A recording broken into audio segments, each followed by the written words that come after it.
And we are live! Hello and welcome back to another episode of Candlekeep Hello. Mysteries, the Seal Pages of Verglas. We are the Rollers of Fate, and I'm your host, Mo.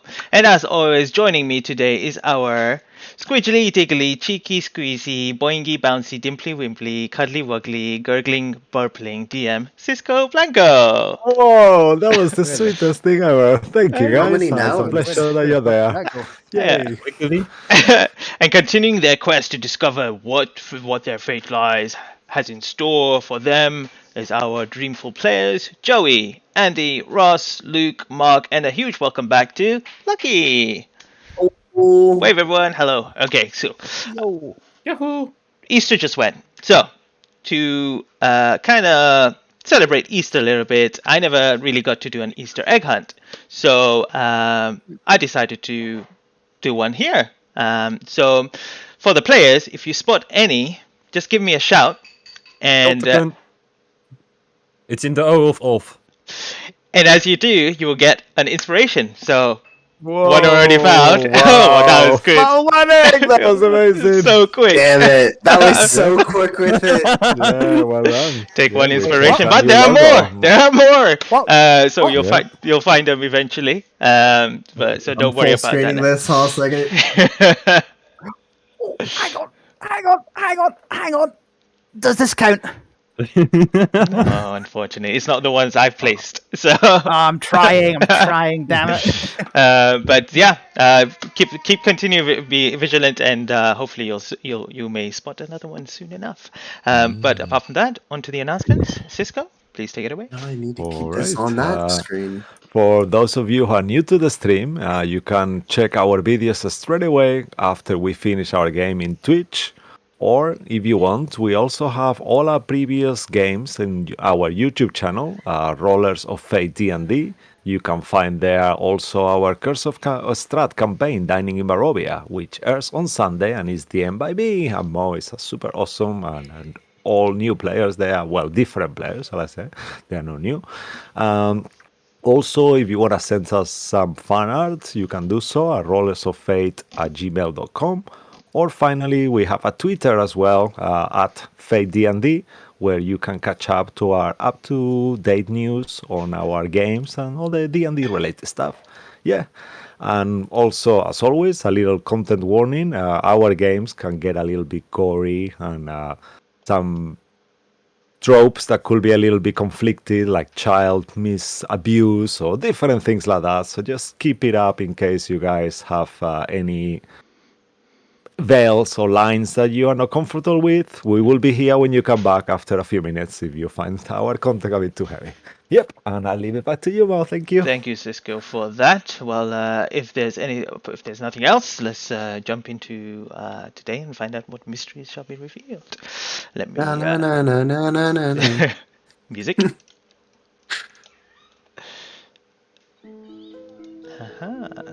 All right. A life of a book can be compared to a life of a creature. A book contains our memories, which can be easily be tarnished through its life, and the same way a creature can be tarnished by the events of theirs. Pages can be damaged, pages can be ripped, pages can be erased. Oh, how life can be so fickle.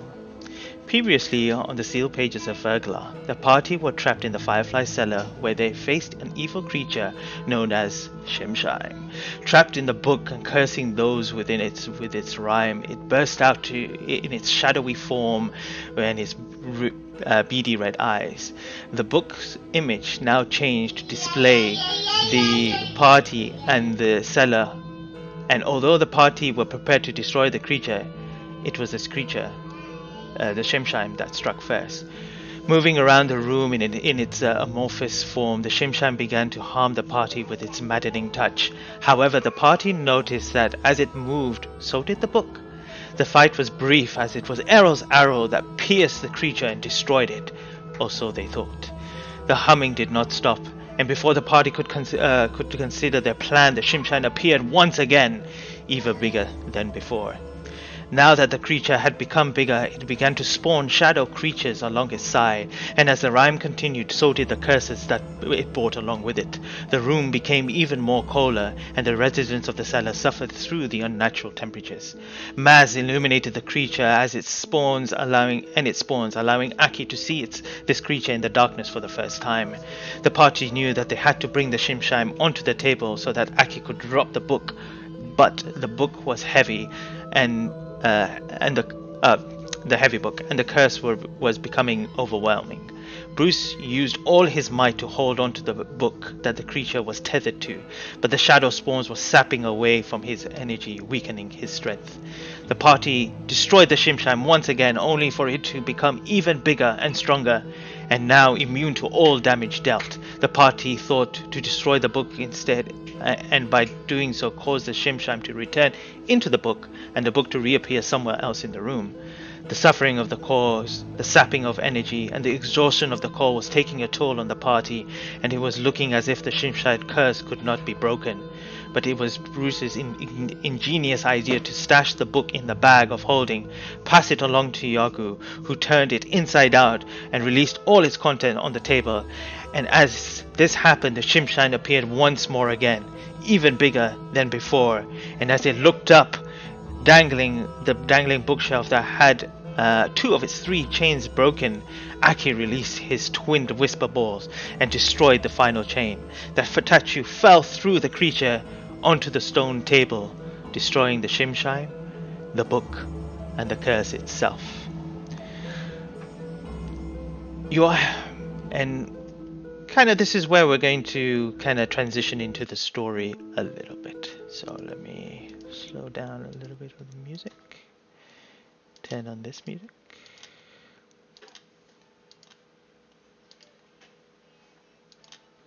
All right. I don't hear anything. I'm not sure why. Oh, I do now. I hear it. I hear the Very atmosphere. softly. Yeah. All right. There we go. You've suffered a lot, and you are exhausted from all this pain and suffering and the temperature. But the temperature starts to kind of whittle away, and the lights begin to come back up. You are helped into the rooms that you slept last night before, and as you are all tended for the next 4 days, you feel you come in and out of unconsciousness because of all the craziness and pain and suffering that you went on during that fight. In the next 4 days, after the 4 days, you wake up sore from the ordeal, but bandaged up. And you all return to the stone table, which has now been magically fixed, and the book statue now aloft once again. And the residents of the Firefly Cellars, all of them, including Crinkle, the Kenku, await and sitting and are eating, or some having breakfast. There is food set onto the table, and as you all emerge, heading towards this floor, towards the table, we shall start the story from there. So, who wants to go? Morning, everyone. Morning. Good morning. Good morning. I could go straight for the food. Good Sorry. morning. I had something in my throat last time, apparently, throughout that fight. Yeah, it was a we good voice, noticed. though. A good change for you. Yeah. Anyway, so I guess we'll just address the elephant in the room. There's not an elephant to fight, is there? It wouldn't surprise me at this point. How, when you see Veneer kind of step up, how are you all feeling? Are you? I see that you are all able to walk and move around now. I still think our bruises have bruises. Yeah, I have not felt that ever in my years of travel, so kudos to Shemshine for giving us that. Speaking of Shemshine, and she Yes, what pulls becomes out of the that book. I believe the curse is broken, so it is just an ordinary book. She opens it, and as she opens it, there's no pop-up of anything. Cool. Then in that case, we could just burn it and just... Bruce looks at Maz. No, Yeah, I don't think we also- should burn it yet. Wait. Because right now, upstairs, they might still think this curse is still going on. If we bring the book upstairs, showing it's not... No, it's okay. I've already sent out a message that you have dealt with the situation. They already know. You are free to leave whenever you wish now. We just wanted you to rest here and recover from the ordeal. Can we take the book, though? For Is- personal reasons. Is Oh. The book? Unfortunately, this is still Candlekeep property, and it must remain. Yes, but we want to kill it even more. Guys, Obviously. it's fine. Just leave the book alone. The Great Reader obviously fine. will compensate us for dealing with this issue, correct? Oh, he better. Or they better. He, she better. I don't know. I do not But know if that's- there was a deal made. Maybe you can go speak to whichever great leader that will compensate you for it.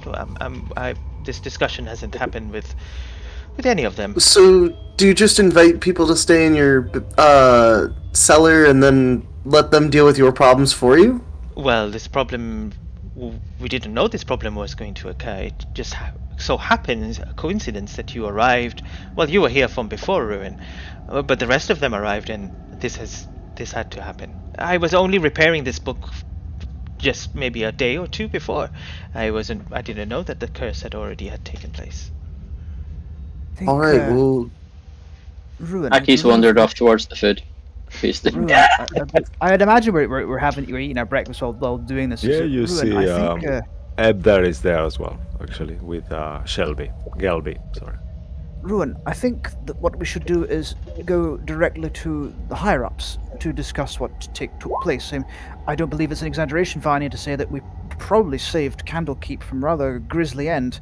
By the end of that fight, Shemsham could not be harmed by anything. No spell, weapon, nothing. Nothing in Candlekeep could have stopped it. But you stopped it. Yes, Keep the with- book, destroy the book. I just don't ever want to see that creature again. Let's hope Whatever the none group of us. consensus is. Is the book not best kept somewhere deep in the bowels of Candlekeep? Perhaps protected by a permanent resident?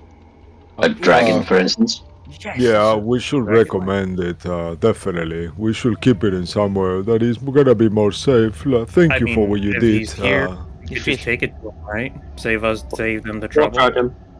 What dragon? Are you about, any of you? A what? About. About? Seekers. No, you are seekers, so seekers are not in charge of books. Abouts are. But we will discuss it. You know, you have nothing to worry about. Thank you so much for what you did for all of us and for little Gelby here. Speaking of Gelby, I'm sorry about your book. It's okay. I've already made more paintings, and Bruce, you feel a little tug on your side as she gives you this painting of that what she drew, and as you look at it, it's the six of you kind of squashing this kind of black pool of like water or something, just stomping on it, hitting it, and stuff like that. Based on what Bruce you guys have put smiles. good. Yeah, Bruce smiles for the first time in like it's about a week, 2 weeks since the disaster at Merrin. It's just look at that.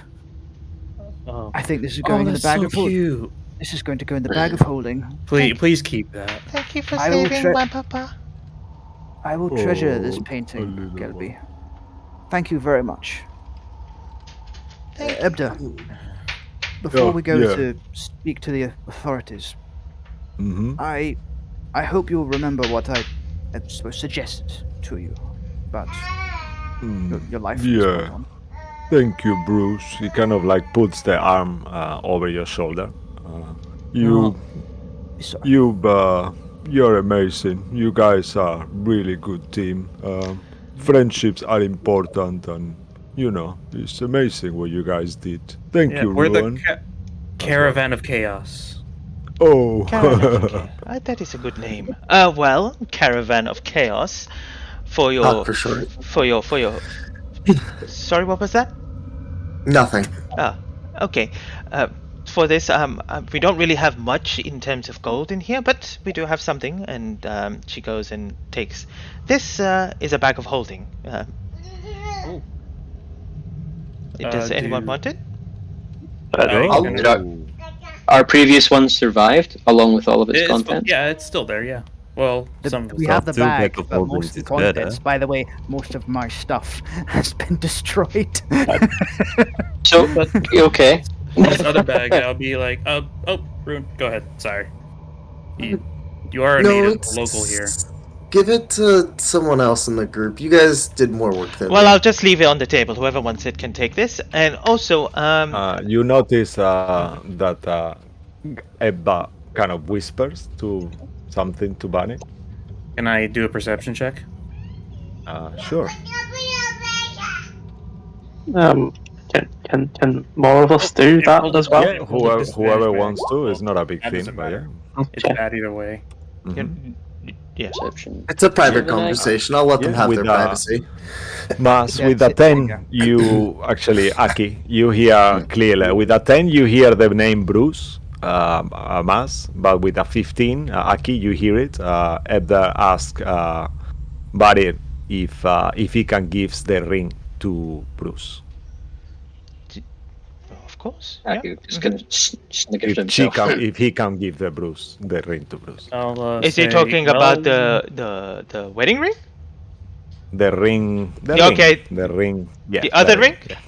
Yeah, the other ring. The Okay, ring yes. with the horns. Yeah. Okay, yeah, okay, cool, yeah. I was getting into that as well. And then she goes, yeah, and then she looks at Crinkle. Crinkle. Yes. Do you have it? But it's mine. You know what we talked about. You. Okay. Then you see him, her, open her hand, and there is this ring that looks like it's got a kind of ram's kind of head, an insignia or something like that. This is also another item, and Crinkle is very, very sorry for doing what she did. It's in the Kenku nature to kind of collect shiny things, and I guess it was just a series of unfortunate events that created this. But to apologize, she has offered to part ways with this ring, and she places that as well. Anyone can make an Arcana check to kind of figure out if they know what this ring is. Give it a go. Give it a go as well. Ooh. No, that was so close. Okay. Bruce, right? I'm not seeing any rolls from you, Mark. If you want to. Yeah, I'm not running. Okay, cool. Okay, no problem. Ruin and Aki, you both know that this is a ring of a ram. Oh, That's very very snazzy, Bruce. that's a very nice ring, Bruce. It'll look great on you. Is this for the ring? Is this for me? No, I think so. whoever wants. Yeah. Bruce will pick it up and. What does it do? Well, I believe wearing it has a few charges of its ability. It creates spectral rams of some sort, and which kind of thrusts towards its enemy, harming them. And there's a picture of it. Yep. Sorry, So you can see. Picture. And then I believe you can use this multiple times throughout the day, and then I think it believes this magical property may return on the next day, following day. But yes, I guess once you start using it, you become more familiar with its properties. It's like that that spell, Aki. It's like that spell you do that summons things. Yeah. Ideas. Yeah. Whatever you call it.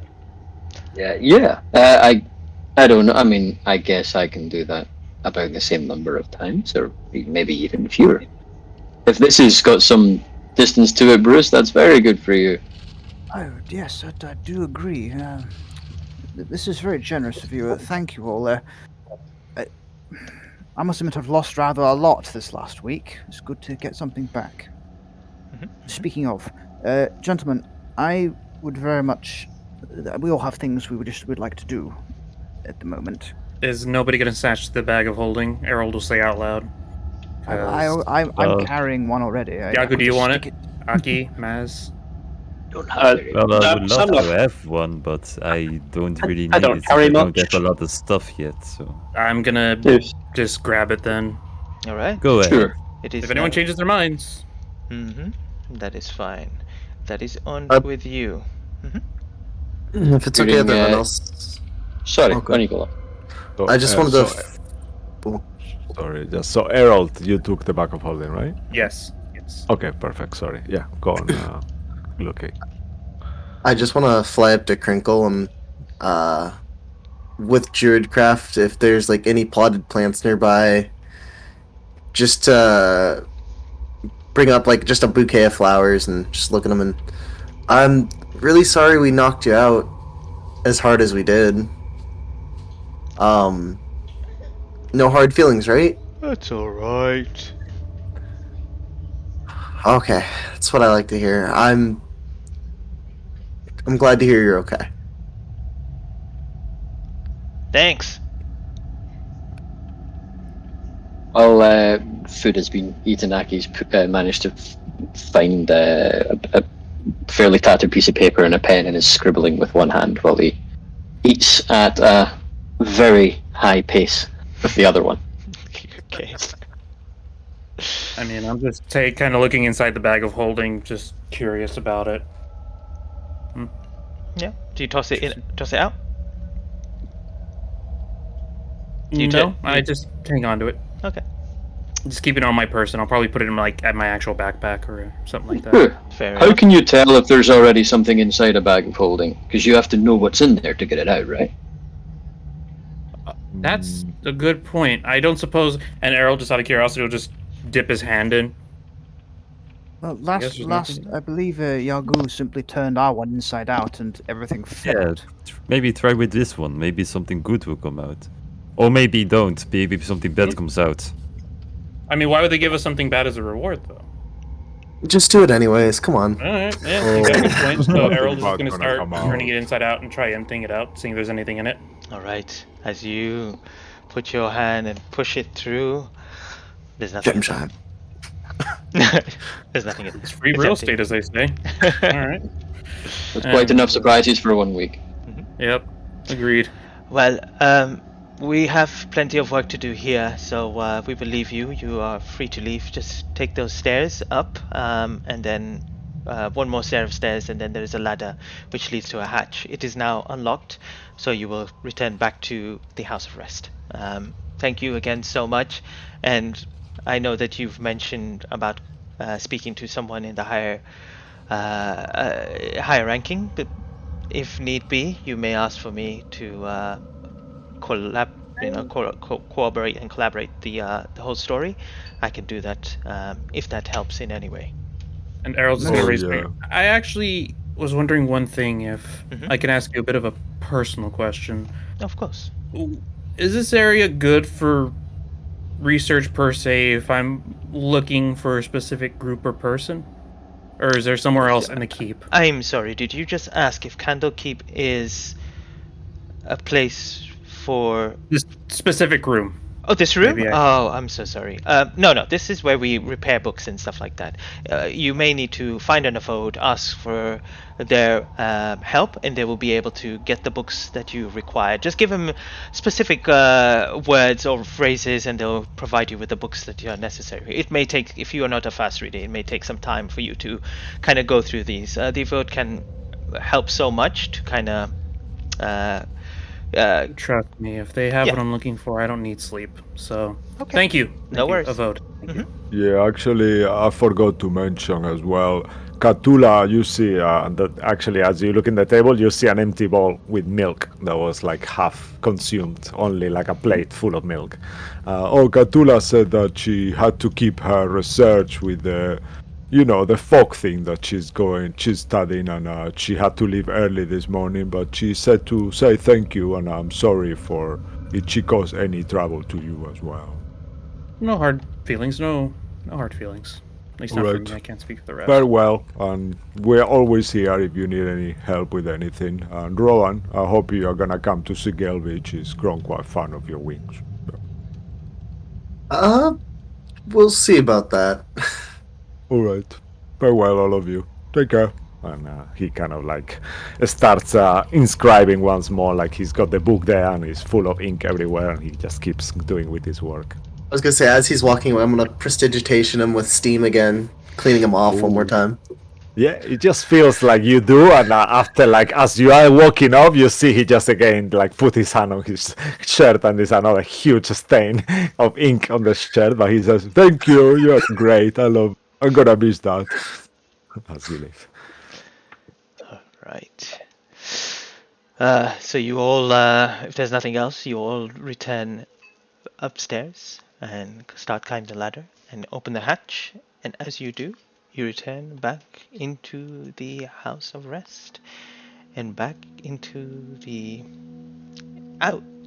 outside of now Candlekeep. So it's going to be around 10 days that goes by. And in those 10 days, there were a few things that you guys wanted to do and purchase. We did the old purchases for the viewers, did all that outside. So there will be some items, magical items, and other things that the players have bought. But there are other things that they wanted to do that we wanted to kind of keep in game. So let's start off. As you come to the rest for the night. The dormitory is returned back to you. So your rooms for Bruce and Aki are back. And for the four of you, you are taken to a place where there is a private area, communal private area for the group. And there are multiple, there are 2 stairways that lead to multiple rooms upstairs. And this is kind of like your dorm room, where you can sleep here. It was occupied before because of people from Neverwinter that came and took precedence, but now it is back to yours. Bruce and Aki, you go back into your room and everything is exactly the way that you left it. Nothing has changed, nor has it been made up or anything like that as well. Good show. Good show. But it's not too clean and tidy. That's always uncomfortable when they do that. Oh, they got rid of those crumbs you tend to leave behind. I'm sorry. I was eating in your bed again. What? What? Why on earth are you... You know what? Never mind. Stupid question. The rest of you have... Wait, you have scales! You wouldn't even notice if you lay on the crumbs! Precisely. The rest of you go upstairs and you see, well, Bruce and Aki, both of you see that the room names have actually changed. Where there were some symbols or a name that was kind of put to see who was living there. You see Dorothy's gone, and you see Morco is also gone as well. In exchange, there you see Ruin's name, and the other one, it says Mark. I mean, not Mark. I mean, Yaku. It is Mark. Mark, you got your own room. Alias. Yeah. Another alias. We don't need any more of those. Yeah. The other 2, there are another 2 rooms as well. One still says Bryn, and the other one, what was the other one? Right. Is it still Gray's name, or is it Stripe? Yeah, it's still, it says Stripe. Does Bruce see this? Mhm. He takes his hand axe and hacks it for a second, just to, and puts his hand axe back in his belt. Better. I'm just gonna whisper to I'm gonna whisper to Harold. I think he's still a bit sore. Did he just destroy public property? Ruin. It's for good reason. Trust me. It's for very good reason. Does he have any Just leave it. problems? Bruce, yes, actually. Bruce, do you have anger problems? Ruin. No. Sometimes. Usually not. Well, no, not really. If you must know. Why? It's just you destroyed public property. That wasn't even yours to break. Shame that. And he walks off. And I'll just kind of like pull Ruin, like I said. He used to be a friend, the person on that door, and he's not a friend anymore. Let's just say that. As you check. Go on, sorry, go ahead. What did he do to not be a friend anymore? I mean, he took away something very important to him. Very important. What could be important? Gold? Treasure? Much more valuable than that. There's... You guys are so interesting. Yeah, maybe we can talk about it at some other point, but long story short, there's a good reason for it, and I'm assuming it was like a wooden plaque that had it. Harold is just going to take down whatever was left. Well, as you reach for the plaque itself, you see it shimmer and change, and now it has your name on it. And the door itself is closed. It just shimmers for a little moment as well. That's that was odd. And, I'd say it was ominous, but sure. and Errol's just going to open the door and look inside. As you open the door, it is a nice bedroom. Everything is clean, tidy. There are a couple of kind of books that you can write in if you wanted to. There's a nice little desk and a window that kind of sees outside into Candlekeep itself. The same thing happens to to you as well, Maz, in terms of where it said Bryn. It kind of shimmers and it turns into Ziggy. Oh, okay. Interesting. I was going to ask about that. What name does it change to? If I actually, no, I don't matter. But yeah. This is an interesting place. I'll just open it. I assume the same thing. I'll go inside my room and I'll be like, all right, I guess I'll check this room out for a little bit. I'll meet up with you guys in a second. I'll close the door behind me. Okay. Aki, as you're kind of looking around at this dorm, you notice a familiar stick just resting in the corner in the kind of the dorm area next to like, let's say, the fireplace. It is the staff that Morcor had once before. Very unusual that he would leave this behind. He was not one to be unarmed, if memory serves. I'll go over and I don't think Aki ever had a good look at this thing, so we'll go over and have a good look at it and pick it up and take measure of it. It's a long quarterstaff made of some old kind of oak tree, and on the kind of the ends and it kind of maybe 3 inches in, it is got this metal spiked ring on each side. So there's 4 rings in total, probably making it much more of a weapon of instead of a walking stick, perhaps. I'm sure he wouldn't mind if I borrowed this. I'm no good with a long sword yet anyway. And the raven staff is all I know. Sharp. Okay. I think Aki will just take measure of it and try and put his weight on it and twirl it a little. What I will ask for those people that have, for you, Bruce, do you attune to the ring? And for you, Ross, do you attune to the ring? Aki, attune to the ring?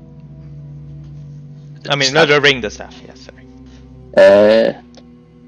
Yes. If I have no idea what it is, but yes. Okay. Bruce will have kept, if it was now wearing the ring, he'll just have kept that on. Okay, so automatically you'll attune to it after an hour. It should be in your journal now for you. In terms of the staff, I will attune you to that now. Yeah, for you guys watching at home, you can check D&D Beyond. Is the Ring of the Ram. I will give it to you now. To Aki. done. Yeah, D&D Beyond, that is owned by Thank you. Wizards of the Coast now. Just doing some news for D&D. I'm Oh, wow. sorry. Okay. All right. Once you attune to it, you have +1 bonus to attack and damage rolls with it. In addition, you are attuned to this weapon. Your hit point maximum increased by 1 for each level you have attained. So you will have +5 HP to your maximum hit points. Awesome. Yeah. Huh? And it is also in your journal. You'll see a picture of it when I try to describe it. It's actually 3-4 rings. Yeah, I do. Yeah, cool. I think, Amazing. while attuning to it, I can only imagine Aki's sprucing it up a little. Fair enough. And as you all kind of, let's just say this is the 4th night, you take a rest to recover from all your thing. You all kind of go to bed, and you notice that there is a full moon outside. And as you all sleep, you can feel the breeze of the winter wind coming through as well. Now you see that there is constant rain from days on, and as you sleep during this night, Bruce, something happens. I'll leave it to you, Cisco. But Bruce. before, I'm worried now. 1 second, let me put the music on. God damn it! Okay. Oh no, it has music as well. Now I'm really worried. Oh no! Gotta set the scene. Yeah, set Dark this. Souls music starts playing. No worries. Let me see which one would be. I'm crying. I don't know which one to put on. Just go for the classic, the one we like. Forgotten Memories is called? Forgotten something? No, let me try this one. Okay, go on. Okay. Go ahead. Yeah, this is good. Ooh. Oh, Okay, Bruce, you tonight is one of those nights that, like many other, conflict always present within you. There is Bruce, and tonight as well there is the presence of the full moon that glows from your window and is actually shining on you tonight, as another night before, perhaps a few weeks back. But tonight, it's just, you keep moving in bed and it's hot. Even though it's winter and it's cold, for yourself, you just keep moving around and it's hard to sleep. And eventually, when you do,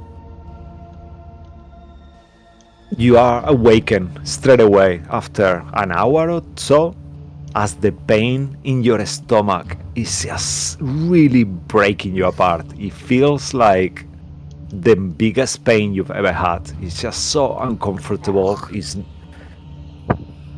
not really, it feels like unnatural. It's like a mix of sadness, despair, confused He just sort of he sits up, he's sort of emotions. one arm across his torso, one hand here. You know, it's like this wave of grief has just come over him, and he's just sort of. Yeah, and as this pain keeps taking you more and more and more, for a second you just look at the moon. And as you look at it, you see, for a second, not even sure if it's real, you see a tiny owl flying past the moon, like a little white owl that passes. And for a second it shines, kind of obscuring a little bit the moon. And as it does, you can't stop yourself. Tears start coming to your eyes. Sadness, more and more and more. And in one of those tears, you feel it. It's not actually liquid. It's like a gem. It's so painful in your eye as it slowly comes out. Make a constitution saving throw, actually. Because you are actually... Yeah, this makes sense. I'm gonna nat one this. Watch Okay, this. oh Watch no. this. Alright, the pain is excruciating, but you know you can do. You know that there is something more to this, and you put yourself together, and as you look at your Dig it hand, out. you see, you actually see what it seems to be a gem, almost, but it's on the shape of a tear. And as the moon glow touches this, it actually vanishes from your hand. And then you think for a second, am I asleep? I look around and to see, am I just on my own just now? Yeah. You look and you are in your room, and then you feel it. The cold is so strong that it makes you wake up, and you wake up. What the devil? I look at this. I look out the window. Is the moon still there? Yeah, the moon glow is kind of shining, and it's like this kind of blue silvery glow. He's gonna think for a second. He's gonna get up, sort of get up onto his knees and sort of sit by the windowsill, kind of like this, looking at the moon. He's like, "Never been a particularly faithful man. Much of what I've been taught would suggest there's no grand plan for people. But if you're listening, Saloon, what the devil do you want with me? Why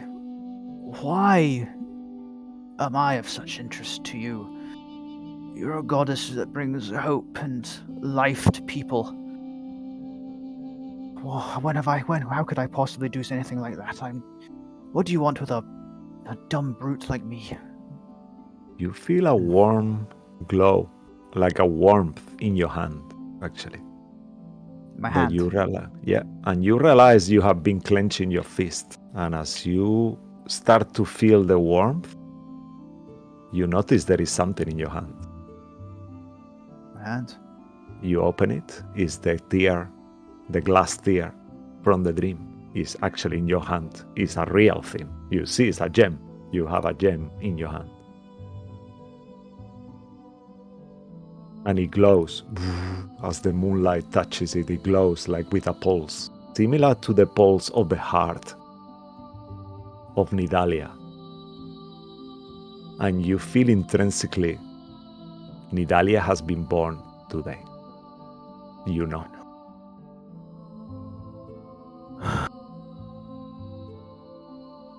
Fuck. And this thing that you're holding, somehow, even though it's such a confusion going on at the moment, it gives you security, it gives you strength. You know this is not only a Tia, this is a weapon. Something that could change the events that will come. You know a part of Nidalia is in that Tia, and you are the one who will make a difference, perhaps. You'll look at this and you'll say one last thing. Saloon, Natalia, I don't know if either of you hear me, but Saloon, if you're hearing, tell her I will fight her. I will undo the wrong that was done to her, the decision that was made. And or if Natalia hears this, I'll find you. Or if you find me, and no matter what state, I will help you. I'll save you when previously we were not able to. You hear a little click, almost like a neck cracking. And then as you look in the window, you see the tiny owl. It's the size of like a tiny fist. He's perched in your window. He turns his head almost 360 degrees. And he flies off.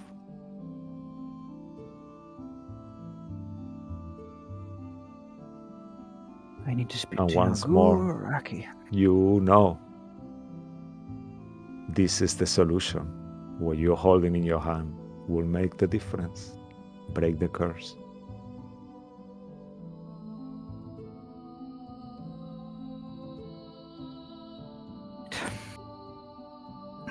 He sort of swallows. Quite a difficult swallow. I don't think I'm going to be getting much sleep tonight.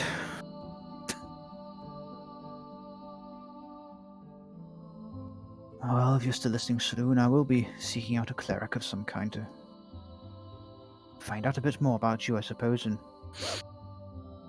you don't really answer my question what on earth you want with me. It's the way of gods, I suppose. Right. And I'll go to the bag of holding. No, I won't. He'll put it into his pocket and keep it on his person. All right. Right. And I'll call that... What am I calling this then? The tier of saloon, you can call it. Okay, I'll call it Saloon's tier, just so it's... Yeah, perfect. Saloon's tier works too. It just I'm writing less. Yeah, no, that's cool.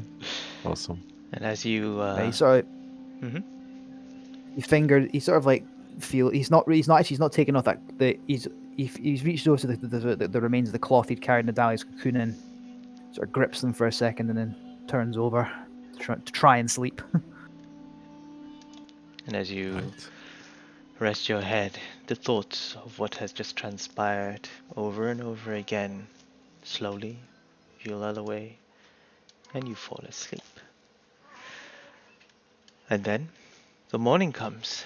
The sun shines through, but it's Aki. When you wake up, something happens. And as you wake up, let me get the music for this one.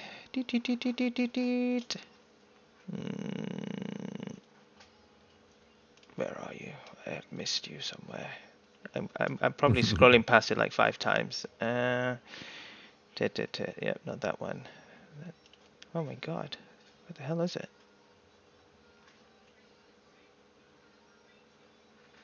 I just had it a minute ago. And I've lost it? No. It's the DC for the saving throw when Aki explodes again. Oh yeah, I've got it here. Okay, cool. There, I've got it now. Alright. So, yep, you wake up, the sun's kind of shining through Aki, through your window, and as you wake up, you feel something kind of rustling near your feet. Am I in bed? Mm-hmm. Is actually, can a Dragonborn be ticklish? Is that how it works with scales? I don't know.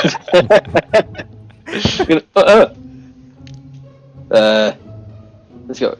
Sit up and kind of move anything out of the way and try and see what's going on down there without moving his feet. Alright, Cisco, take it away. All right. As you actually stand up for 1 second, next to your feet, you see this creature. It looks like the size of a small child. His face is kind of extended, almost like an anteater, with this kind of trunk. And he's got like pointy ears. He's got completely naked, apart from some covering on his bits.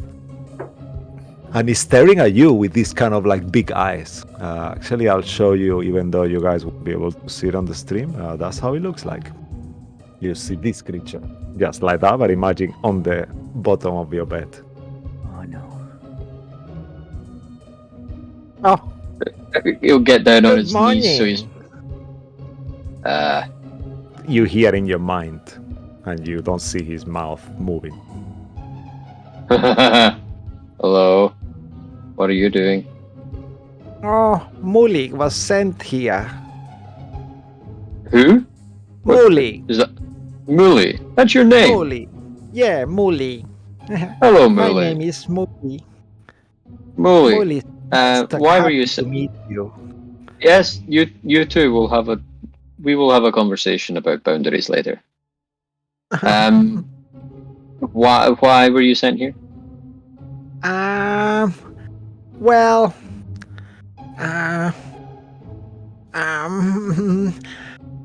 I'm here to collect the letter. The letter. Yeah, I'm a messenger. Muli will send letter for you. The master has read, and he was very, very sad. Master was sad. He make him cry. He wants to deliver for you. Master will told Muli deliver letter. Who's your master? Master, your master, my master. You know, the one who sees the world and travels around. And wow, and he just kind of makes this gesture like with hair, kind of like you imagine like a big ball of hair, and it kind of comes to your mind. Ah. So you're here to deliver the letter directly? Oh yeah, Molly very official, Molly very fast. I deliver the letter immediately for you. Yeah. I guess I believe you. Okay. I've never met anybody else. You hear like he kind of snorts, like, and it sounds like you see like a little bit of fluid almost comes out of his nose, drunk. Oh, bless you. Oh yeah, Molly not used to talk with mine. It's kind of weird, makes me sneeze. How do you normally talk, Millie? Sorry. If you don't normally talk in my mind, how would you do it? And you hear this kind of sound like on the room, like it sounds like almost like a baby elephant trying to make noise, but you don't understand at all what he's saying. We'll stick with let us stick with the mind thing, Millie. Yeah, much better. Okay. Molly can say words you understand like this. Okay. Do 1 second. And Aki going through all his pockets looking for the letter he was writing yesterday earlier at breakfast. There. I'm sorry I got food on it. As you actually start to look, you keep looking and you realize you don't have the letter on you anymore. You see that the Muli has a little satchel and Oh, don't look, master. I already took letter. I'm sorry. Right. Am I going to see you again, Millie? opens it. Yes. I don't know. That Molly, up to you, I guess. I don't know. Sometimes you could see me. You wanna meet for tea? Is that why? Or food of some kind. Tea is not so much my thing. You might need to Oh. talk to Bruce about I tea. don't know if you would like the kind of food Molly eats, but yeah, we can try. Well, Thank you. well, thank you for delivering the letter. I thought this would be much more complex. Mr. Gray will be happy with letter, I guess. I don't know. Don't think so, but he was bad. We don't like bad. Just a little bad, but not that bad. Happy was not the goal, but be careful when you go there. Oh, Molly can be invisible, don't worry. I'll just leave it. I don't want him to hit me with the whip. I don't like the whip. Nobody likes the whip, really. But I think invisible sounds like a great idea. Be very careful there. And if you find the time, let me know if you're okay afterwards. Okay, I will do that, Molly will let you know. You're very nice. Good day! Bye, Molly. You see the creature jump off, and as it jumps off, the crumbs on the ground, you see it, he brings his nostrils to the ground and starts hoovering it all up and taking it into its nostrils. And you can see it's somehow kind of consuming him from there. And after that, he looks towards you with his big eyes, and then you just see him just vanish and disappear away. That's a very peculiar way to start a day. Am I sharing a room with Bruce at the moment? No, thank God for that. Okay. Alright. I guess given that, Aki sits down on the bed, contemplates what else might be in the room that he can't see.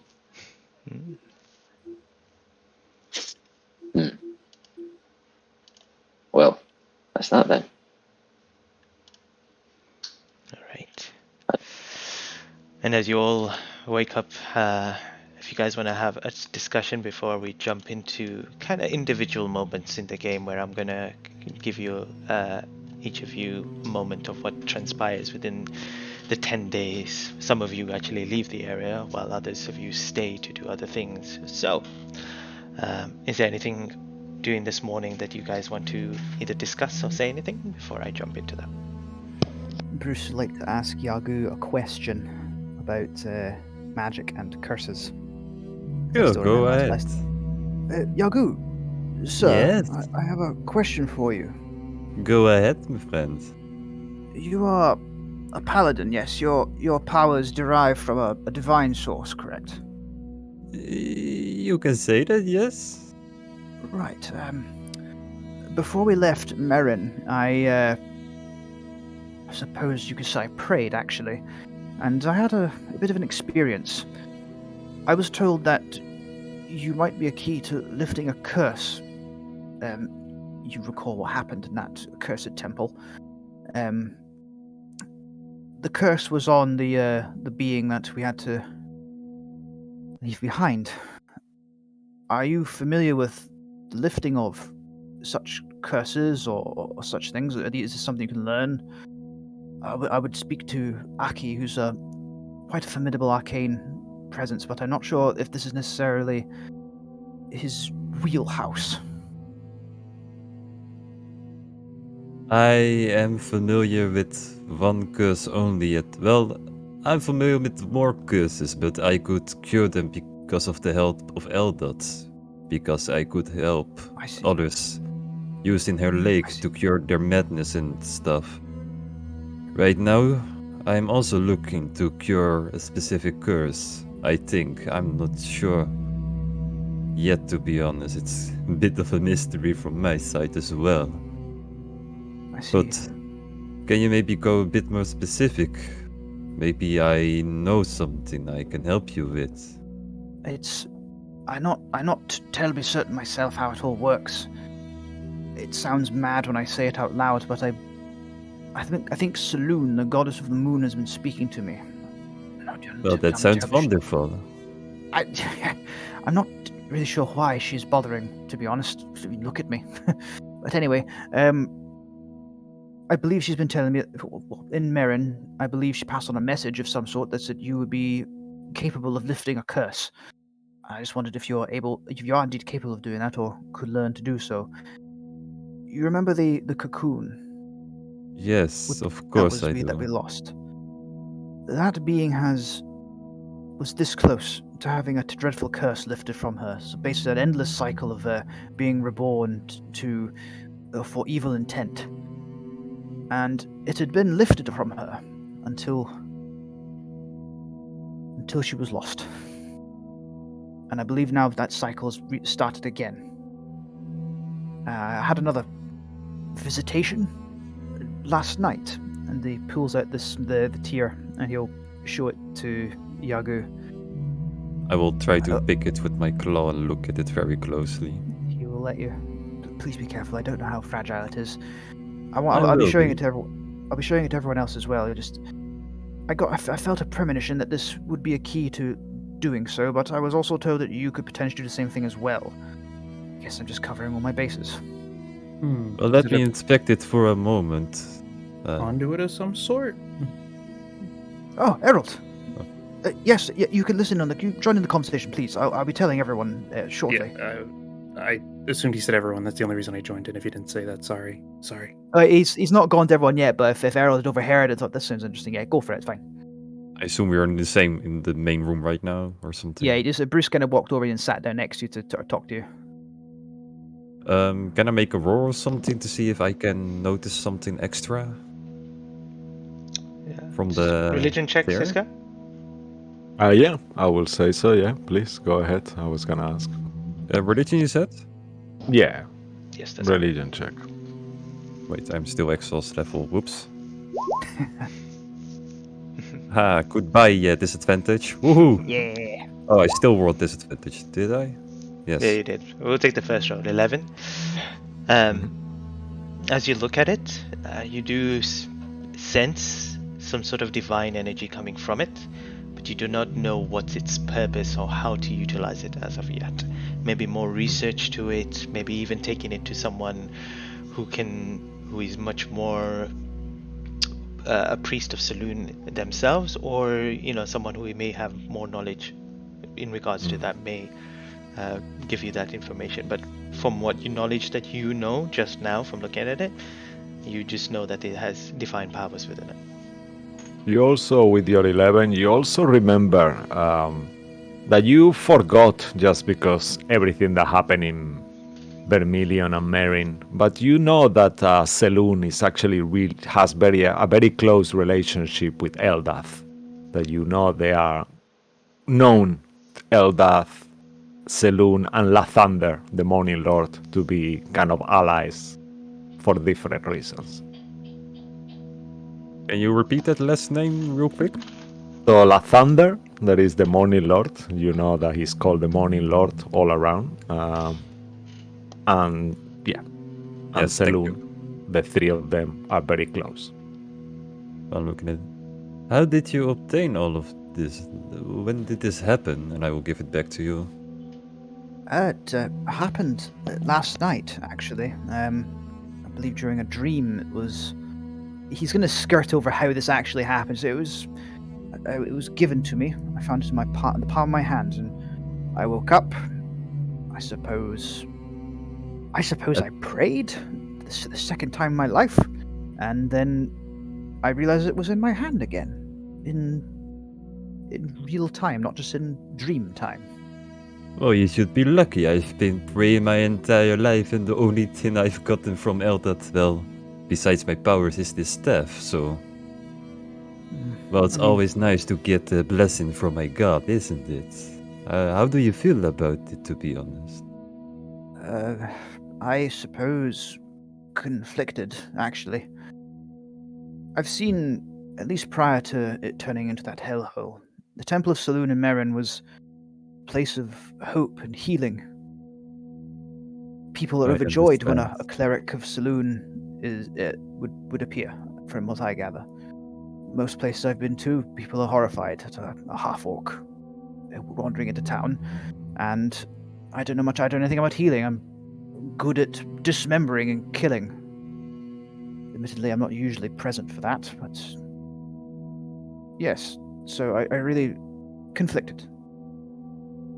Well, then I'm sorry to inform you, but I barely know anything about this, to be honest. I sense like the same goodness I sense from Eldad, but what it means specifically, I can tell. I probably need some help from someone who knows a little bit more about it, I see. I do intend on visiting a temple to Saloon, if there is such a one, in probably Baldur's Gate. I don't think there's one. There's a temple to Ogma in Candlekeep, but not Saloon. I'll be journeying to Baldur's Gate, I imagine. Wait, you're telling me there's a... Do you think there's also a temple for Eldad there, or...? I don't see why not. Baldur's Gate is a very large city. I imagine there'll be all kinds of I've people heard, there. yes. Oh, you thought Merin was large. That was only a few hundred people. Baldur's Gate, from what I gather, tens of thousands, maybe even 100,000 people, more than that. That sounds absolutely insane to me. Oh, I agree. I grew up in a small estate out in the middle of nowhere, up the far north. Don't particularly like cities myself. Makes me anxious, but recent events have makes it seem so childish now. I imagine I won't be thinking that when I'm back in a crowd again. To be honest, the first time I went into the little town, I was horrified myself. I didn't expect to sense that many people, you know? It somehow got to me, so even though I would love to visit Baldur's Gate, I'm a bit afraid, if you understand. Oh, well, so am I. To be fair, Merin did not really give you the best impressions. That was a horror that we witnessed. Well, we survived the horror, so... Some of us did. Anyway, I think we said it before, and Errol, Yagu, you probably saw, certainly myself, and I can't claim to speak for them, but probably Aki, probably one of our lowest points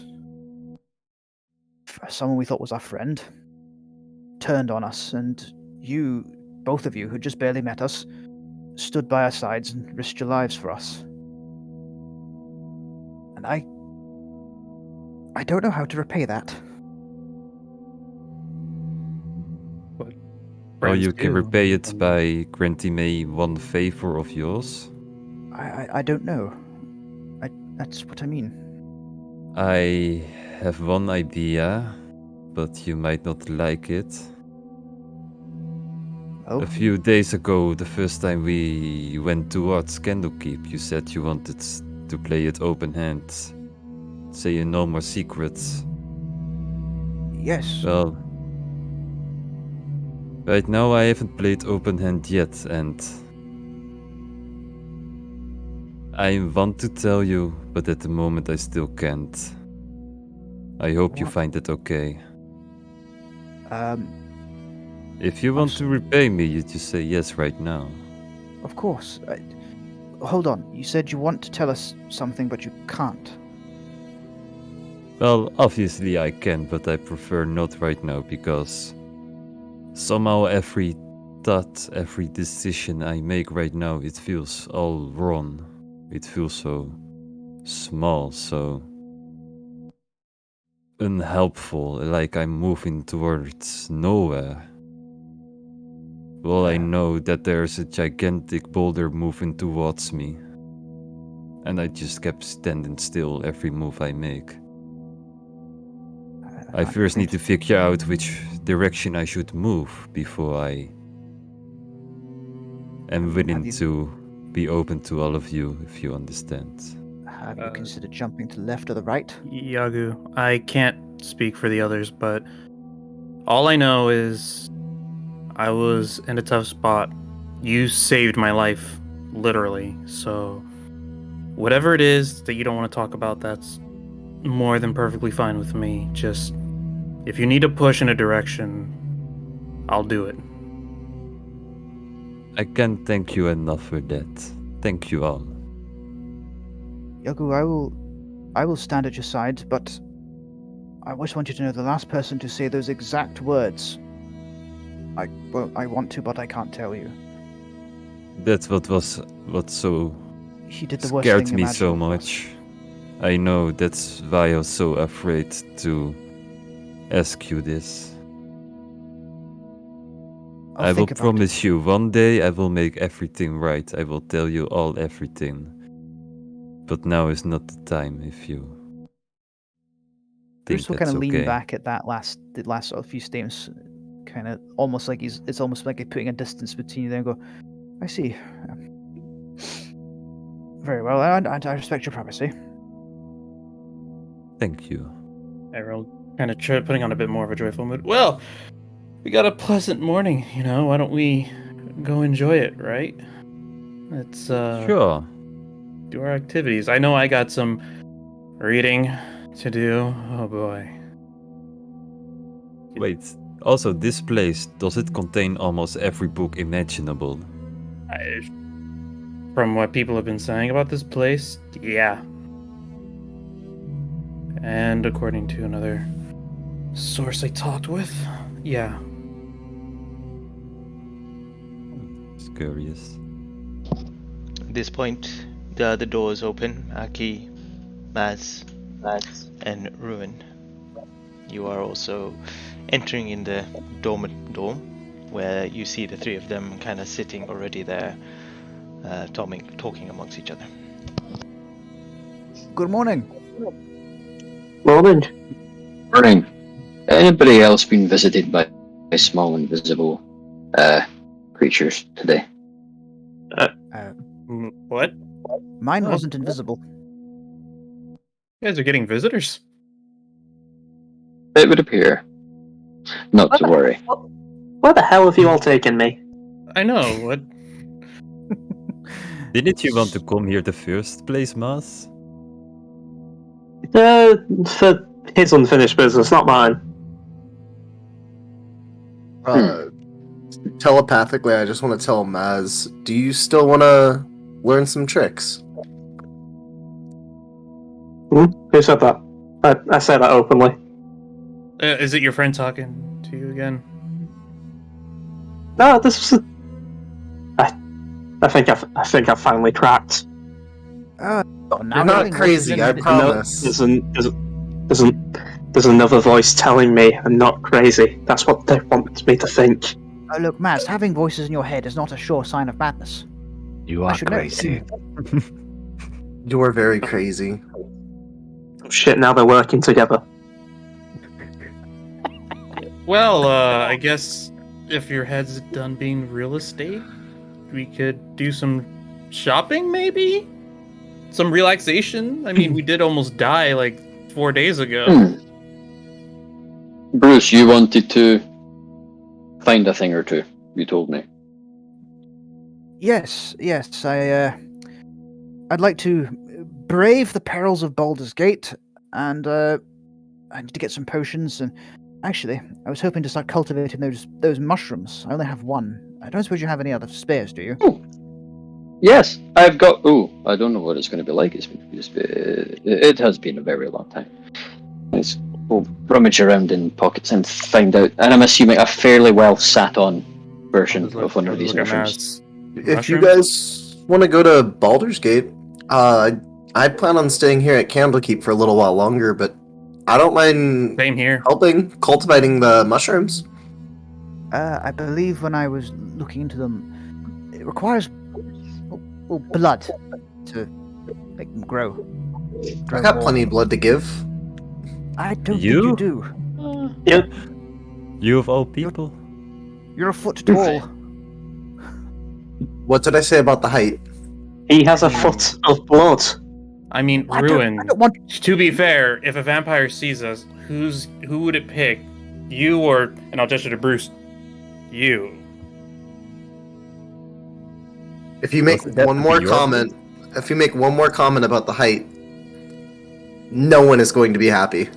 It's not the height. It's more the mass, really. That's it. I warned you. That did not make a graph about height. It was about mass. I'm gonna pull up my sleeves. That's it. Me, you, right now. Oh, good lord. What? And I'm going to reduce size on Bruce. Oh no! Oh no! How much does that work? Well, he has to either make a saving throw if he, What kind of saving throw? Constitution. Oh. Constitution. All right. Here we Can go. I'd like to do something. Can I just say, you know what? Good show, Ruin. Good show, and I'll give him a bardic inspiration. Oh, wow. Nice. Here, watch me natural one this. 15. Yes! You missed it by 1. Ah, fuck. Why? We will say, if it's okay with you, just for flavor, you will actually turn into the same size than Rowan. Just mechanically, you're small, but in terms of how you look, you're actually tiny, the same size than Rowan, like tiny. If Mo is okay with it. Yeah, I'm good. That sounds good. Sure, why not? Sounds funny. Aki's just walked out and seen this. He's just standing over it. I know, we're just all standing over, just, What the hell have you done? What the fuck of my voice? Now, are you gonna stop talking about height now that we're the same size? I was talking about mass. I will make you smaller. Quantity of blood. well, I mean, now you guys are both of equal size, so it'll be like having 2 snacks. Exactly. Now the vampire will go for one of them, not us. Now you're gonna do it? I'm pointing out, like, a little detail. I'm not making fun of anybody's demeanor or appearance. Leave it to Aki the sits elves. down in the nearest seat and is just fascinated by this miniature. Leave it to the elves to think they're better than everyone else. Aki, back me up here. About what? Would a vampire go after either one of us or the both of them? I mean, is it more of like a quantity versus quality type deal? You're right. Maybe the vampire would pick the weakest one. Maybe it's you. Maybe. But, I mean, at least I would fill him up. I have a question for DMs. Reapy Cheap, who always just kind of sits in my pocket, has he been affected by the spell, or was he kind of separate, just kind of popped out a full-size rat? I was thinking about Size that. rat. Yeah, he wouldn't get reduced. So as you were shrinking, he would have jumped out. So he's next to you, a full size. Okay, And as he I- stands up, he's almost like the same size as you. Right. Wait, I man. turn to Reapy Cheap. Reapy Cheap, pin him down. Wait, Bruce, get on Rippy Cheap. He looks You can towards. ride him. He looks. Yeah. I jump on Reapy Cheap. You Pin jump him on- down. Make an animal See handling. where this is going. This is gonna be All great. right. Animal handling. I'll think just if Mo is okay with it because you are the same size of him. You should have advantage. Well, look at you. Yeah, You don't need it. As you jump onto his back, he kind of first instinctively tries to probably like shrug you off, but as you grab on tight, he's like he kind of gives in and just starts galloping towards you, Rowan. Get him. Pin him down and make him bite us back. I'm gonna snap my fingers and he returns to his normal size on top of Reapy Cheap. Oh no. I'm just. Oh, come on. I'd be standing, surely. I'd be standing. Well, let's see what happens. Make a fate roll.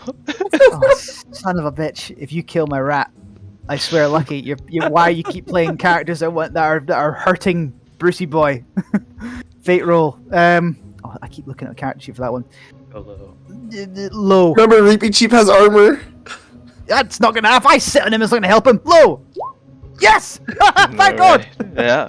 As you begin to grow, he instinctively just rolls and tosses you off to the side, and you just kind of grow big, lying sideways as Reapy Cheap kind of then climbs through your trousers and back into your bag. Ruin. That was a remarkably good shape. I'll give you Thank that. Now, Cool. please, in the future, refrain from talking about my height in front of me. What about your weight? Yes, that's a good point. Come on, Ruin. Let's be the bigger man here. Let's be the bigger man here. Just take the jab. Prestidigitation, I'm gonna make it look like they all, like, I just want them to all smell bad. Like, they're absolute just, they've been wading through trash. Okay. I mean, this is like, it's not the first time. I counter it with my own prestidigitation to stop it. Okay. I just embrace it. I'm just like, I'm used to it. I do not want to Don't fight need you to kill guys. spell. I have a good reason for not wanting to hurt any of you. I say you should do a contested Arcana check to see which of you actually gets the smell. If it's okay with you. Mo. What is it? Just Arcana? Yeah, like a contested, yeah. So you roll, both of you roll Arcana check. Whoever gets higher will be the smell. Well, there you go. The stink continues. Remember when Mo said to be vigilant? I keep looking for the Easter egg and it's just not there. Same. Can I roll perception? Nope, it's nothing wrong. But yes. Okay, is there anything else before I continue? No? Alright. And as you all have this pleasantry, Aki, Bruce, and I guess Maz said he was going to tag along to to Baldur's Gate. You all begin setting off on your journey to Baldur's Gate. But we will start our 10-day adventure or downtime with Errol. So this goes down, and this one comes back up. You find Actually, yourself. I think. Sorry, Mo. I think. Iago, did you wanted to go as well? Didn't you get invited? Or I mean, up to you guys. Whoever wants to go to. Baldur's I Gate, thought I'm not Yagu is sure. staying behind. He's got a few things to do, right? You said? Okay. Well, no, I actually wanted to go to Baldur's Gate now. Oh, you wanted to go well. Baldur's Gate? Okay, you can tag along. Alright. Fair enough. Okay, so as four of you head towards Baldur's Gate. Errol, we start with you. As you find yourself in a vote, they present themselves and they say they ask for your needs. They take you into a nice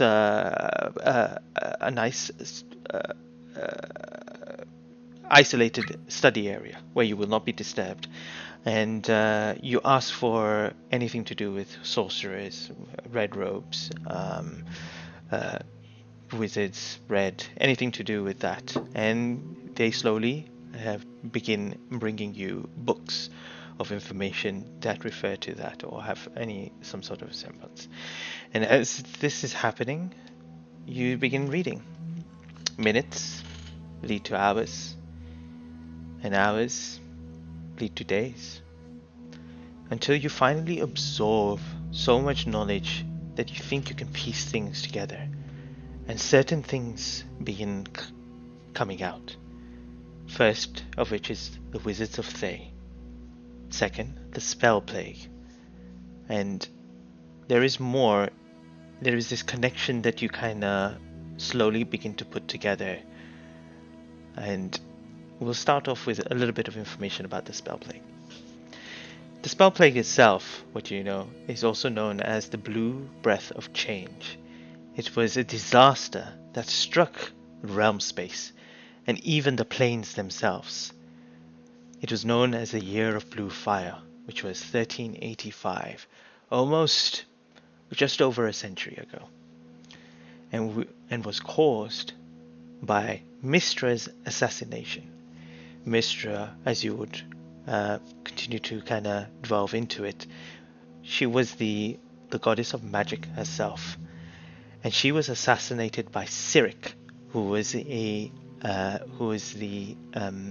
deity of mischief and death at that time, and also Shah, who was the deity of night, and also was known as, or is, the twin sister of Saloon. It continued for a decade, this spell plague, leading to the wailing years during the arcane magic ceased to function, and the planet of Torel was transformed. And you would already know this, as you had lived through it. And as you continue to kind of look into the spell plague, a little bit more information about that kind of appears as you look into the Wizards of Thay, as a description of something about red robes appears. There was this period of time, almost just over a century ago, where there was a civil war, where a lich wizard, or one of the main wizards of Thay, of necromancy, known as what was the name again? This is going to correct me. You're on mute. Sastan. Sastan. Last time, oh. Who overruled, who took the opportunity during the spell plague to create this civil war and take over the whole of Thay itself. He was driven to try to become like a god himself. During this time, there were wizards, red wizards, that tried to go against him. And there was, in time, there was a moment where, quite recently, maybe over just under 2 decades ago, where they managed to stop his ritual from him to becoming a god himself. Now he rules of Thay under all the other archmages that are there, who are prominent in their school of wizardry. But he is the prime ruler, and he still has this iron throne, still putting on slavery of people and also the undead that he has created in that land. While the exiled red wizards were stripped of their powers and prestige, as they were kind of shunned out of his domain now, living as traders within Central Faerun, which was outside of A. The words Red Wizard came to only be thought of as a quintessential merchant arcanist. The exile mages transformed their old enclaves into their new homes. What had once been a facade of a purpose, the accumulator of profit through selling magical items, became daily practice of the Red Wizard, out of new lives outside of Thay. So any wizard that was against this Sastan was exiled, and they had made lives outside of Faerun. The most distinctive feature of the Red Wizard was their namesake red robes. In fact, they were the only individuals allowed to wear red robes, or red garments, as, save for the nation's priest of Kasuth, who is probably now under the rule of Sastan, those who dared to break this rule were put to death. Many of the wizards preferred to wield whips as their weapons of choice. They were known to create specialized versions called the Ebon lashes. And after you continue reading this, the dress code and the tradition of shaving all of their hair and information about it, you begin to recall the moment that transpired when you were 13. The visage of that man that you have visions of and nightmares of identifies as a description of a wizard of Thay. You move all this out of the way and you ask for a map of Toriel, which is the world. And as you begin to look, you see Thay. You find it. It is far east past Faerun itself. It is past the unapproachable, it's known as the unapproachable east, based on the ruling of Sastan. And based on the calculation, it will take you months to even get there. But you have a location and some guidance on where this person that attacked your clan may have originated from. What reason he did it still is yet to be discovered. There you are. Every single one of you, and he'll just keep tapping on the Thay portion. Everyone.